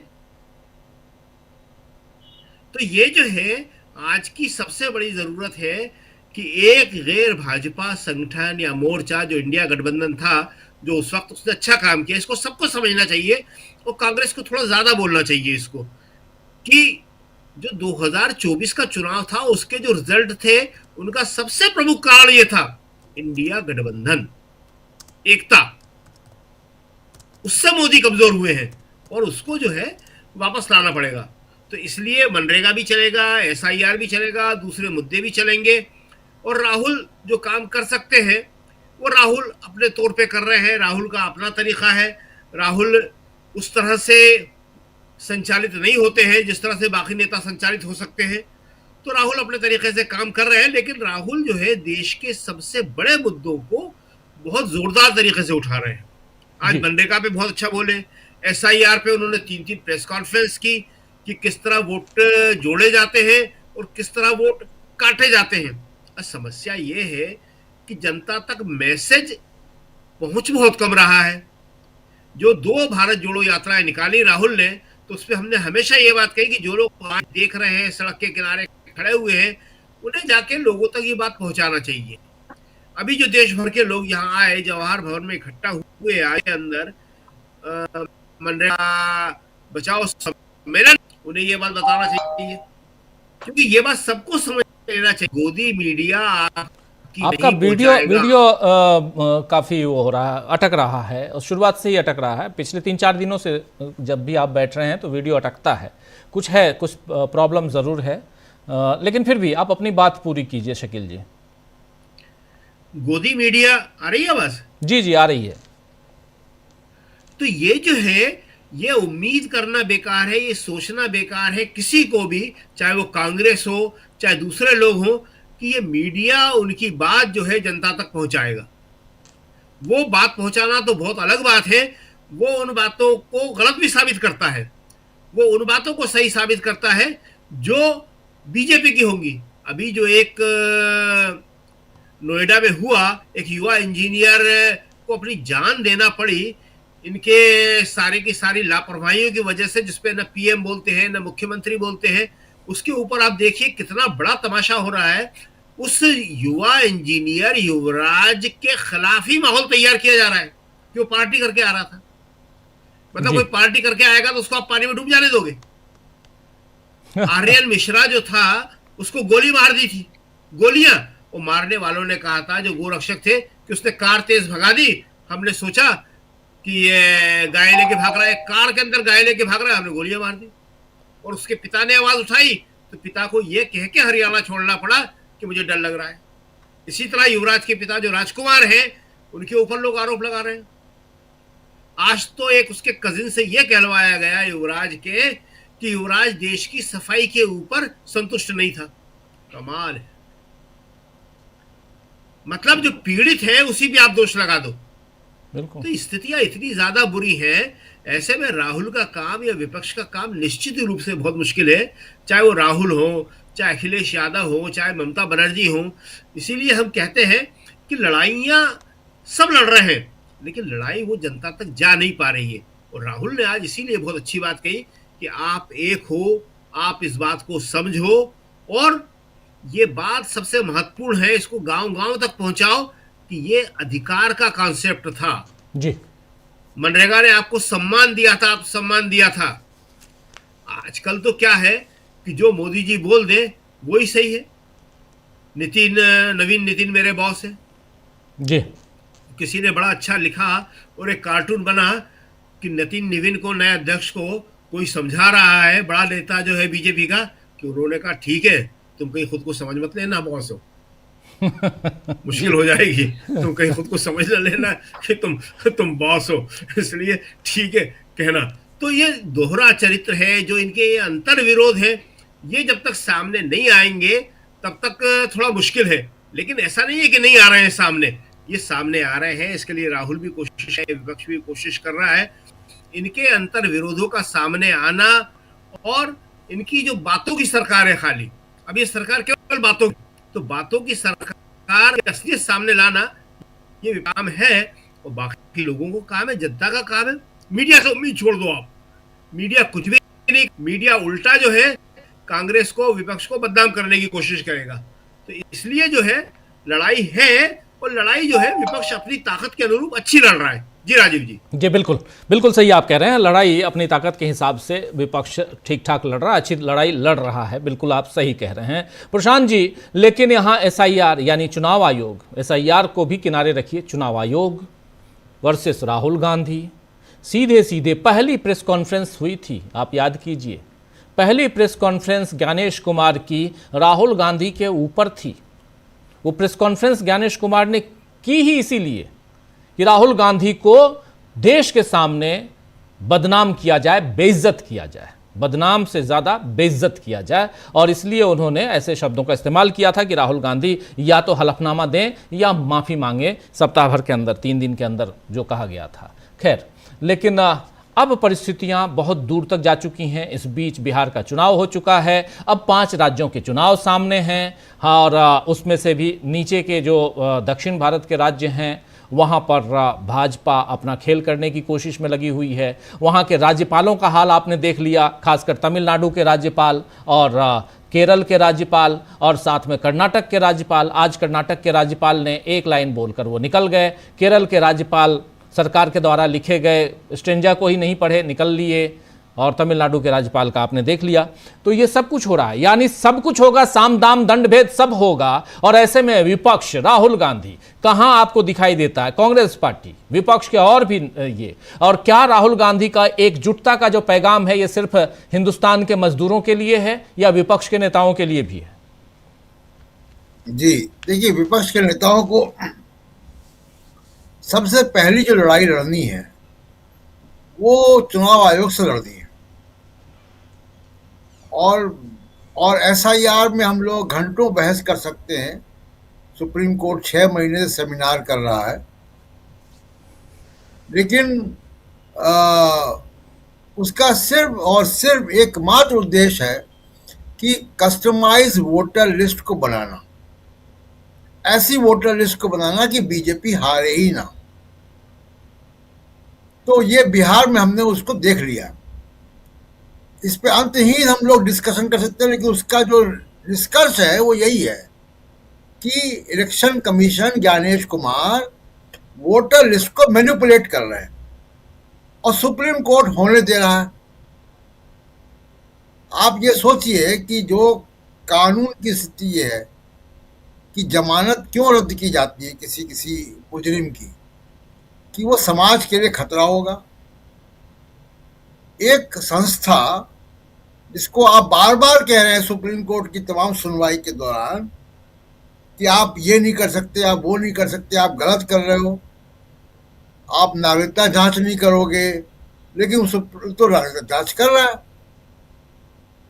आप उसको रोक नहीं रहे हो। एक व्यक्ति छुरा लेके घूम रहा है और आप उसको कानून बता रहे हो, और उसको आप बता रहे हो कि हत्या करना बुरी बात है, आप नहीं कर सकते हो। अरे उसका पहले छुरा तो छीनो, उसको पकड़ो तो पहले। 6 महीने से ये चल रहा। अभी अमरिंदर जी ने बता दिया पूरा डिटेल में। सीधा ओपन एंड शट केस है। पहली दरकार सुप्रीम कोर्ट से ये है कि जो SIR है इसका कानूनी प्रावधान कहाँ है? क्या रिप्रेजेंटेशन ऑफ पीपल्स एक्ट के धारा 21 और पैरा 3 में है? जो अभी अमरिंदर जी ने समझा दिया कि चुनाव आयोग पूरे राज्य का या पूरे देश का SIR नहीं कर सकता है। वो केवल यूजुअल जो इलेक्टोरल रोल बनता है वही कर सकता है। स्पेशल इंटेंसिव ड्राइव नहीं करा सकता है। वो केवल विधानसभा या किसी एक विधानसभा के सेगमेंट की होगी। ये तो कानून साफ कह रहा है। लेकिन अद्भुत सुप्रीम कोर्ट हमारा है कि जो भारत के संविधान में लिखा है गवर्नर के मामले में एज सून एज पॉसिबल, यानी असेंबली कोई पास करके बिल भेजेगी गवर्नर के पास तो उसमें भारत का संविधान ये कहता है एज सून एज पॉसिबल, और उसको सुप्रीम कोर्ट ये उसका इंटरप्रिटेशन करता है कि एज सून एज पॉसिबल का मतलब है अनिश्चितकालीन। इसकी कोई समझ सीमा नहीं है। अब आप बताइए, हम लोग तमाम ईमेल में और सब जगह पे कागजों में लिखते हैं कि submit this report ASAP as soon as possible, तो क्या सामने वाला क्या समझे उसको? अनिश्चितकालीन के लिए है। तो सुप्रीम कोर्ट सब चीज जानता है जी। अभी जो अमरिंदर जी जजमेंट बता रहे हैं 3 जज का, वो भी है। लेकिन हकीकत ये भी सुप्रीम कोर्ट ने कहा कि जी हाई स्कूल में जो डेट ऑफ बर्थ होती वही मानी जाएगी। तो क्या बंगाल में हो रहा है? प्रफुल्ल जी, बंगाल में नहीं हो रहा है। ये बंगाल का इलेक्शन ऑफिसर्स नहीं मान रहे इसको। इस पे मीडिया में रिपोर्ट्स हैं। तो सुप्रीम कोर्ट पहले तो ये हमको बता दे, 7 महीने से ये नहीं बता पाए कि SIR कानूनी है या नहीं है। एक व्यक्ति एक गाड़ी लेकर निकला हुआ है, उसकी गाड़ी गैर कानूनी है कि नहीं है, चोरी की है कि उसके पास RC है कि नहीं है, ये तय नहीं हो रहा। उसकी गाड़ी भी रोकी नहीं जा रही है। तो ये बड़ा अजीब सा एक हम माहौल देख रहे हैं सुप्रीम कोर्ट का। इसलिए मैं बार बार कहता हूँ कि लगातार जो अभी अमरिंदर जी ने बताया, जो कल बहस हुई, आप 4 महीने पहले की बहस देख लीजिए, वही बातें दोहराई जा रही हैं बार बार बार बार। लंबा उसको रबर की तरह खींचा जा रहा है। मुख्य मुद्दा जो है कि 21(3) रिप्रेजेंटेशन ऑफ पीपल्स एक्ट का 21(3) कहाँ लागू है, इस पे स्पष्टीकरण एक बार सुप्रीम कोर्ट दे दे। इसमें कितने साल का समय चाहिए सुप्रीम कोर्ट को इस काम को तय करने के लिए? और 21(3) को मतलब हम पढ़ के सुना देते हैं। अभी हमने बता दिया फिर भी कि कोई भी जो इलेक्शन कमीशन जो है वो रिवीजन ऑफ इलेक्टोरल रोल किसी एक कंस्टिट्यूएंसी या part of constituency in such manner as may think fit। तो इसमें पूरे राज्य की बात नहीं है, न पूरे देश की बात है। दूसरी बात कि 2 बड़े अधिकार जो हैं भारत के संविधान ने जो भारत के नागरिकों को दिए हैं, मताधिकार और नागरिकता, ये दोनों को इलेक्शन कमीशन दांव पे लगा रहा है। करोड़ों लोगों की नागरिकता सवाल पे खड़ा हुआ है, करोड़ों लोगों के मतदान का अधिकार खड़ा हुआ है। तो क्या सुप्रीम कोर्ट इसमें कितने महीनों की उसको वक्त चाहिए, कितने साल चाहिए ये तय करने के लिए कि लोगों का मताधिकार सुरक्षित हो? जहां तक विदेशी नागरिकों की बात है, घुसपैठिया की बात है, सुप्रीम कोर्ट में एक शब्द आ गया घुसपैठिया भी जी, जो कि सोशल मीडिया का शब्द है या राजनीतिक पार्टियों का शब्द है। सुप्रीम कोर्ट का शब्द तो है नहीं, लीगल शब्द तो है नहीं घुसपैठिया। तो घुसपैठिया तो 300 मिले बिहार में, ज्ञानेश कुमार जी को 300 घुसपैठिया मिले। वो 300 घुसपैठियों में अधिकांश नेपाल से आए वो हिंदू थे। और क्या पता वो सच में घुसपैठिया हैं या यहीं के हैं, क्योंकि अब तो उस पर भी शक होता है। वो भी नहीं, अभी उस पर जो जांच हो, कोई कमीशन बैठे, कोई जी, अभी उसको प्रूफ नहीं है अभी कि हाँ, आप अगर किसी ने वोटर आईडी के हिसाब से वो नहीं दिया, प्रूफ नहीं दिया, तो इसका मतलब थोड़ी कि घुसपैठिया है। एक गवर्नर हुआ करते थे आसाम के, राजीव जी, जनरल सिन्हा, उन्होंने एक बार ये रिपोर्ट दिया कि बांग्लादेश से कितने हजार लोग रोज आते हैं असम में, तो घुसपैठिए पे ही जितना संख्या उन्होंने बताई, जब तक बांग्लादेश 4 बार खाली हो चुका होता। जी जी, जितनी तो पॉपुलेशन नहीं है। हाँ, ये बात उन्होंने व्हाट्सएप यूनिवर्सिटी के इजाद होने से पहले ही कह दी थी, 90 के दशक में कही थी। अब तक तो 4 बार बांग्लादेश खाली हो चुका होता, हजारों लोग अगर आ रहे होते रोज। तो ये सोशल मीडिया के नैरेटिव, पॉलिटिकल पार्टी के नैरेटिव पे अगर जज साहब लोग भी अगर ये बैठे रहेंगे और सेमिनार करते रहेंगे, जो कि बड़ा सिंपल सा, पूरा देश इंतजार कर रहा है कि भाई आप इस पे फैसला करें। और सुप्रीम कोर्ट का एक सबसे बड़ा जो काम है वो है सिविल राइट्स, फंडामेंटल राइट्स की रक्षा करना। मताधिकार से बड़ा फंडामेंटल राइट क्या होगा? जिस अधिकार के लिए आजादी की लड़ाई लड़ी गई, उससे बड़ा अधिकार क्या होगा? जिस अधिकार के लिए लोग फांसी पे चले गए, जेलों में रहे, यातनाएं सही, तब जाके आपको मताधिकार मिला है। और उस मताधिकार को कोई ज्ञानेश कुमार आता है 2025 में और कहता है कि हम इस पे बुलडोजर चला देंगे, इसको खत्म कर देंगे। आप बीजेपी को वोट दोगे तभी आपको मताधिकार मिलेगा। तो ये इसको चेक करने का काम सुप्रीम कोर्ट का है ना। बार बार ये कहना कि जी आपके ऊपर आप बेलगाम नहीं है, आपकी जवाबदेही है, तो जवाबदेही तय करें ना। बिल्कुल, सुप्रीम कोर्ट को पहला काम ये करना चाहिए कि एसआईआर की प्रक्रिया को रोकना चाहिए था कि आप रुकें, आसमान नहीं फटे जा रहा है, आप रुकें, पहले इसको तय करें कि कानूनी है या नहीं है, उसके बाद आप आगे बढ़ें। वो नहीं हुआ। बिहार का रिजल्ट उन्होंने डिलीवर कर दिया बीजेपी को, ज्ञानेश कुमार ने। तो अब क्या होगा? बिल्कुल सही कह रहे हैं आप। तो इसलिए विपक्षी दलों को उनका जितने संसाधन है, पहली लड़ाई तो आपको चुनाव की धांधली, चुनाव आयोग और भारत के नागरिकों की रक्षा करना, भारत के नागरिकों के मताधिकार की रक्षा करना है। किसी एक ज्ञानेश कुमार, किसी एक नरेंद्र मोदी, किसी एक अमित शाह के विम्स पे तय नहीं होगा कि देश का नागरिक कौन है कौन नहीं है जी। इसकी एक कानूनी प्रक्रिया है और वो कानूनी प्रक्रिया आप लागू करें। जी जी बिल्कुल। नेता देखिए, नेता कुछ भी बोलते हैं। अभी 3 दिन पहले नरेंद्र मोदी ममता बनर्जी से ये कह रहे थे कि आपके देश का कानून व्यवस्था पश्चिम बंगाल की सुधरेगी, तब यहाँ पे इंडस्ट्री आएगी। उनको शर्म नहीं आई ये कहने पे कि दिल्ली में हत्याएं, दिल्ली में रेप, दिल्ली में लूटपाट, डकैती कलकत्ता से कई गुना ज्यादा है। कलकत्ता तो सबसे सेफेस्ट शहरों में गिना जाता है पूरे देश के महिलाओं के लिए जी। वहां जाके वो आप ममता बनर्जी को ज्ञान दे रहे हो। दिल्ली की पुलिस किसके हाथ में है? आपके हाथ में है। आप दिल्ली सुधारो पहले आप।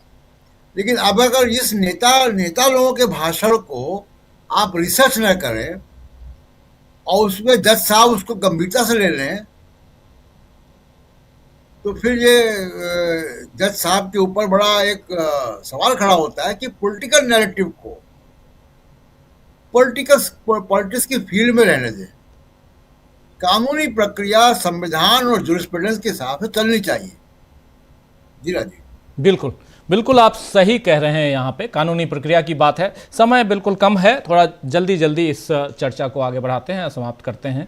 धनंजय जी, क्या आपको लगता है, क्योंकि देखिए आज ही हम लोग अभी चुनाव की प्रक्रिया और इन सब की बात कर रहे हैं, और आज ही महाराष्ट्र में क्या हो गया, साफ साफ पहले से पता नहीं और बता दिया गया कि नहीं जी नियम तो कुछ और है, एसटी कैंडिडेट के लिए हम तो पर्ची डालेंगे ही नहीं, ताकि एसटी कैंडिडेट का पर्ची निकले ही नहीं।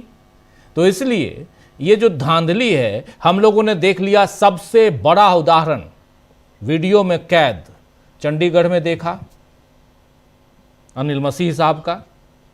हम लोगों ने कई ऐसे एग्जाम्पल देखे हैं। क्या आपको लगता है कि इस पर लगाम लगाने में सुप्रीम कोर्ट का हस्तक्षेप चूंकि अभी है, इसमें कुछ कामयाबी, और खासकर विपक्ष हो सुप्रीम कोर्ट हो, लेकिन इन सबसे ज़्यादा ज़रूरी जो है वो देश की जनता जो वोट देती है, वोट देने का अधिकारी जो है यहाँ, उसमें क्योंकि आप भी कई लोगों से मिलते जुलते हैं, उसमें कोई परिवर्तन नज़र आता है धनंजय जी?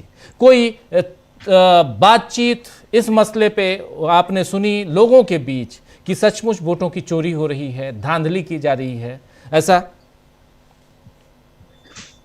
कोई एक दो लोग नहीं बोल रहे, अब तो सब बोल रहे हैं। लेकिन सवाल उठता है, जो प्रशांत भाई बता रहे थे, सुप्रीम कोर्ट से निवेदन कर रहे थे, अरे संविधान सम्मत चीजें चलेगी तब ना सुप्रीम कोर्ट कुछ करेगी या कोई कुछ करेगा। जब संविधान सम्मत की जगह पे सरकार सम्मत हो जाएगा फिर क्या करेंगे आप? तो अगर ये अपेक्षा कर रहे हैं कि सुप्रीम कोर्ट ऐसा करेगी, सुप्रीम कोर्ट वैसा करेगी, और सुप्रीम कोर्ट अगर कर भी देगी तो संसद क्या करेगी ये भी आपको पता है। सुप्रीम कोर्ट अगर कुछ कर भी देगी तो संसद है ना, फिर संसद में बहुमत है ना, ये देश बहुमत से चल रहा है। और बहुमत भी ऐसा होता है कि वो तय करते हैं, जो कुर्सी पे बैठे सबसे बड़े बहुमत वाले हैं वो तय करते हैं। तो मुझे लगता है कि इस पर बात करने के ज्यादा जरूरी है कि अब जो राहुल गांधी ने जो गमछा बांधा है ना, जो कंधे पे फावड़ा लिया है ना, वो है वहीं पे भविष्य है। बाकी ये सब अपना वक्त की बर्बादी है। सुप्रीम कोर्ट तो सरकार तो संसद तो फलाना ढिमकाना, ये सब बाद में चर्चा करिए, अभी इसको छोड़ दीजिए। बोला ठीक है, आप बहुत महान है, आप अपना निर्णय करते रहिए, चिट डालिए मत डालिए, आपको जो मन करता है करिए। अभी देखिए, आप इसको समझिए कि जो आदित्यनाथ ने आज बड़ा जोर से गुस्सा के कर कहा कि कालनेमी कौन है, कालनेमी, ये सबसे बड़ा सवाल तो यही है। आज देश के सामने यक्ष प्रश्न ये है कि कालनेमी है कौन? तो जब कालनेमी नहीं पता चल रहा है, पूरा प्रदूषण है, जल प्रदूषण है, वायु प्रदूषण है, संविधान प्रदूषण है, कोई चीज है जो प्रदूषण रहित है, लेकिन वहां पे पानी का फवारा छोड़ दिया जाता है आपके दिल्ली में और कहा जाता है कहाँ पॉल्यूशन है, देखिए इतना ही तो दिखा रहा है। तो ये देखने के लिए जब मजबूर हो, आम आदमी के पास कुछ है क्या बताइए? जब विपक्ष के नेता मजबूर हैं, जब सांसद इतने सारे सांसद होकर के 200 से ऊपर सांसद है विपक्ष के, वो मजबूर हैं, जब सारे बड़े बड़े वकील, इतने बड़े वकील सुप्रीम कोर्ट में जाके मजबूर हैं, सुप्रीम कोर्ट किसकी है? मैं तो कई बार ये खुद से भी सवाल करता हूँ, किसकी है सुप्रीम कोर्ट? फिर वो याद आता है मुझे वो कविता, हालांकि वो सुनाना चाहिए उनको, हमारे जो प्रफुल्ल भाई हैं, कि किसकी सरकार है, किसकी ये संसद है, क्या क्या जो कविता है रघुवीर सहाय जी की। तो वो क्या क्या क्या अपेक्षा उनसे, मुझे पर्सनली तौर पे कोई अपेक्षा नहीं। और हमारे सिनेमा में तो देखिए तारीख पर तारीख, तारीख पर तारीख, कितने साल पहले बन चुकी है पिक्चर, अब तो तारीख भी गुम हो गई, अब तारीख भी नहीं देते हैं, और तारीख जो देते हैं उस पर क्या आगे होता है ये जानते हैं। इसलिए मैं बोलूंगा इस पर कि हमें कंसंट्रेट करना चाहिए। जो पालघर में सीपीआईएम ने भीड़ खड़ी की, भीड़ मतलब जनसमूह, लेकिन अफसोस तब होता है जब एक और देखिए अभी सोशल मीडिया पे चल रहा है, वो एक धीरेन्द्र शास्त्री अभी जहां कथा कहने गए हैं वहां एक महिलाओं की भारी भीड़ हुजूम दिखाया जा रहा है। अब एआई जनरेटेड है या सही है, मतलब खाली मुंडियां दिखाई पड़ती है कीड़े मकोड़े की तरह, ढेर सारे भूत दौड़ रहे हैं दरबार में, भूत नाच रहे हैं। तो अब ऐसे माहौल में क्या बोलिएगा? कुछ बोलने के लिए बचा है क्या? अब एक ही चीज बोलना है कि भाई चलो नेताजी कुदाल लो, और कुदाल लेकर के हंसिया लेकर के खर पतवार निकालो। ये किसानों का देश है, ये पंडों का देश नहीं है, ये धंधेबाजों का देश नहीं है, ये किसानों का देश है। और खर पतवार निकालने का टाइम है, फसल बाद में लगाना, पहले इसको खत्म करो। जी जी जी, बिल्कुल बिल्कुल। प्रफुल्ल जी, क्लोजिंग कमेंट इन तमाम मसलों पे। जी हाँ, बस वही जो उस समय में जब मैन और मशीन और मनुष्य का दौर शुरू हुआ था, तो एक फिल्म आया था नया दौर, उसमें यह सीन था जो पगड़ी बांध करके उठा करके साथी हाथ बढ़ाना एक अकेला थक जाएगा, तो वो सीन आ रहा है कि साथी हाथ बढ़ाना नया दौर का वह गीत था। रघुवीर साहब ने लिखा था उस समय में, जिसकी तरफ धनंजय सर इशारा कर रहे थे कि फटा सुथन ना पहन हर चरना गुण किसके गाता है, भला कौन हुआ भारत भाग्य विधाता है, फटा सुथन ना पहन हर चरना जिसके गुण गाता है। अभी 26 जनवरी आएगी, नागार्जुन ने तब लिखा था, किसकी है जनवरी किसका अगस्त है, कौन यहाँ है कौन यहाँ पस्त है। तो ये सब तो चलते रहते हैं। देखिए, विडंबना ही है कि मताधिकार मतदान का अधिकार हमारा मौलिक अधिकार नहीं है, कॉन्स्टिट्यूशनल राइट है। ये मैं फिर कह रहा हूँ कि एक विडंबना ही है कि मताधिकार का अधिकार हमारा जो राइट है वो कॉन्स्टिट्यूशनल राइट है, फंडामेंटल राइट नहीं है। और ये तो फंडामेंटल राइट को ही खत्म कर रहे हैं, तो कॉन्स्टिट्यूशनल राइट की बात कौन पूछे। कहा है उन्होंने कि कॉन्स्टिट्यूशन में जिनको अमेरिका का कॉन्स्टिट्यूशन याद आता है कि कैसे मादरों को उठा के ले गया, उसका एग्जाम्पल देते हैं। देखिए, विक्टिम ब्लेमिंग है। चुनाव आयोग ने सिर्फ ये नहीं कहा था सर कि हलफनामा दीजिए या माफी मांगिए, ये तो अपील टाइप की शब्दावली थी। जो सबसे खतरनाक बात बोला था कि तीसरा कोई विकल्प नहीं है। ये चुनाव आयोग की भाषा है कि तीसरा कोई विकल्प है कि नहीं है, चुनाव आयोग फिक्स करेगा। और दूसरी बात कि आप जो बता रहे थे वो लोग कि इतने लोग इनको मिले जो घुसपैठिए हैं, आप कैसे डिसाइड कर सकते हैं कि घुसपैठिए हैं? अधिक से अधिक आप संदेह व्यक्त कर सकते हैं। भारत सरकार का गृह मंत्रालय फैसला कर सकता है कि ये घुसपैठिए हैं कि नहीं है। आप सिर्फ संदेह व्यक्त कर सकते हैं कि घुसपैठिए हो सकते हैं। ये तो अपने अल्टा वायरस काम कर रहे हैं। ये खुद जो आपका जो चुनाव आयोग, हमारा जो चुनाव आयोग है, ये लेजिस्लेटिव स्पेस को ऑक्युपाई कर रहा है। वकील लोग इस बात को उठाएंगे, वहां सुप्रीम कोर्ट में जरूर यह बात उठी होगी या उठेगी, क्योंकि आप जो है सो लेजिस्लेटिव जो हमारा प्लेस है उसको ऑक्युपाई कर रहे हैं। और कोई भी ब्यूरोक्रेट अगर इस तरह का काम करता है, कोई भी कमीशन इस तरह का काम करता है, अपनी सीमाओं के बाहर जाता है, ये बहुत बड़ा उल्लंघन है और इसकी अलग से इसका प्रावधान है। भले ही आपको चाहे जितनी इम्यूनिटी मिली हुई हो, लेकिन आप लेजिस्लेटिव बैरियर्स को, रेखा को पार नहीं कर सकते हैं। आपको ये नहीं पता है कि आपका लेजिस्लेटिव क्या सीमाएं आपकी है, लेकिन आपने ये किया है। मैं तो उतना नहीं जानता हूँ, वकील लोग देखेंगे इस बात को। अमलेंदु सर, आप लोग रोज इसको कवर करते हैं, ये मुद्दा जरूर उठेगा। आज नहीं उठे कल उठेगा। जो राहुल गांधी कह रहे हैं ना, इतना बढ़ चढ़ कर जो बात दे रहे हैं, due process of law and law established by law, ये सब बात सामने आ जाएगी। क्योंकि आप भारत के सुप्रीम कोर्ट में खड़ा होकर के एक केस के मुतालिक कोई एकेडमिक बहस नहीं कर रहे हैं, आप अमेरिका से कोई रेफरेंस ला रहे हैं, अमेरिका के कॉन्स्टिट्यूशन में क्या हो रहा है नहीं हो रहा है उसका रेफरेंस ला रहे हैं। ये आपका सीमा नहीं है, ये आप उसको नहीं कर सकते हैं। हाँ, एकेडमिक बहस कर सकते हैं। तो मैं ये कह रहा हूँ कि सीखी कहा कि जहाँ से सारी कोई सीमाएं नहीं मानते हैं, कोई परवाह ही नहीं है, और एक ही खेल अपने भारत में सबसे ज्यादा चल रहा है, वो है विक्टिम ब्लेमिंग का, कि जो विक्टिम होता है सब दोष उसी को दिया जाता है। राहुल गांधी ने आज जो परिदृश्य उपस्थित किया है वह नए दौर के संकेत के आधार पर मैं इसे समझता हूँ कि लोग हाथ बढ़ाएंगे भी और ये फिजा को बदलने में ये कामयाब गीत साबित होगा। ऐसा मुझे लग रहा है कि इसी तरह की जरूरत है, यही पहल की जरूरत है। यही अगर टोकनिज्म है, यही सिंबल है तो यही सही, लेकिन किसी राजा महाराजा का परिधान धारण करने से अधिक महत्वपूर्ण है कि मजदूर के बेस में राहुल गांधी हमें दिखे हैं, हमारे लिए आशा की किरण है, और वो कई बार दिखे हैं, तो ये तो उनका स्वभाव है। सर बिल्कुल बिल्कुल आप सही कह रहे हैं। उम्मीद की किरण जो है अभी वो बाकी है, और ऐसे में विपक्ष की तरफ निगाहें सबकी टिकी हुई हैं। लीडरशिप चाहिए, लीडरशिप में राहुल गांधी आगे नज़र आते हैं, और चाहे वो चुनाव सुधार की बात हो, चाहे मनरेगा की बात हो, और ऐसे तमाम मुद्दों पर कांग्रेस पार्टी एकजुट नज़र आती है। आने वाले समय में देखेंगे कि और क्या होता है। महाराष्ट्र के बीएमसी के चुनाव में जो घोटाला हुआ है, जो धांधली हुई है, वो आप सबके सामने है। इसके अलावा महाराष्ट्र में रिजल्ट से पहले भी बहुत कुछ हुआ, और अब वहाँ बाकी जो चुनाव हैं उसमें क्या कुछ होने जा रहा है पंचायत के चुनावों में, ये भी आप तक हम पहुंचाएंगे। और इन सब के बीच 5 राज्यों के चुनाव भी नज़दीक आ रहे हैं और उससे पहले SIR यानी उसमें स्पेशल जो इंटेंसिव रिवीजन चल रहा है उसमें फाइनल लिस्ट आना बाकी है 5 राज्य, खासकर 4 राज्यों में, 5वां राज्य असम जहां SIR नहीं हो रही है।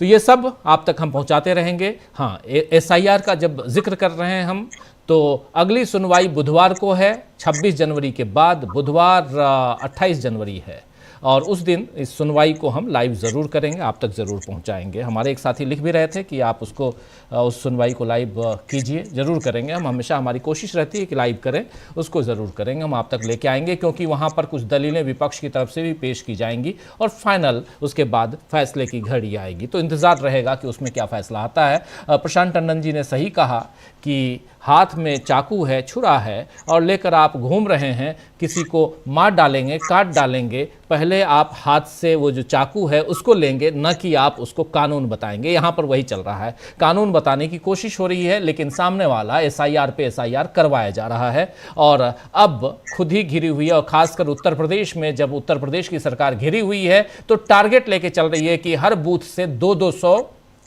वोटर्स को जोड़ लो। अब कहाँ से जोड़ोगे, गुजरात से लेके आओगे क्या, ये सवाल पूछा जा रहा है, इसलिए कह रहा हूं। चलिए, खैर बहुत कुछ है, इस पर आगे चर्चा होगी और बहुत महत्वपूर्ण चर्चा होगी। बहुत बहुत शुक्रिया प्रफुल्ल जी, आपका बहुत बहुत शुक्रिया। धनंजय जी, शकील जी, प्रशांत जी और अमलेंदु जी, आप सबका बहुत बहुत शुक्रिया, बहुत धन्यवाद इस चर्चा में बने रहने के लिए। आप तमाम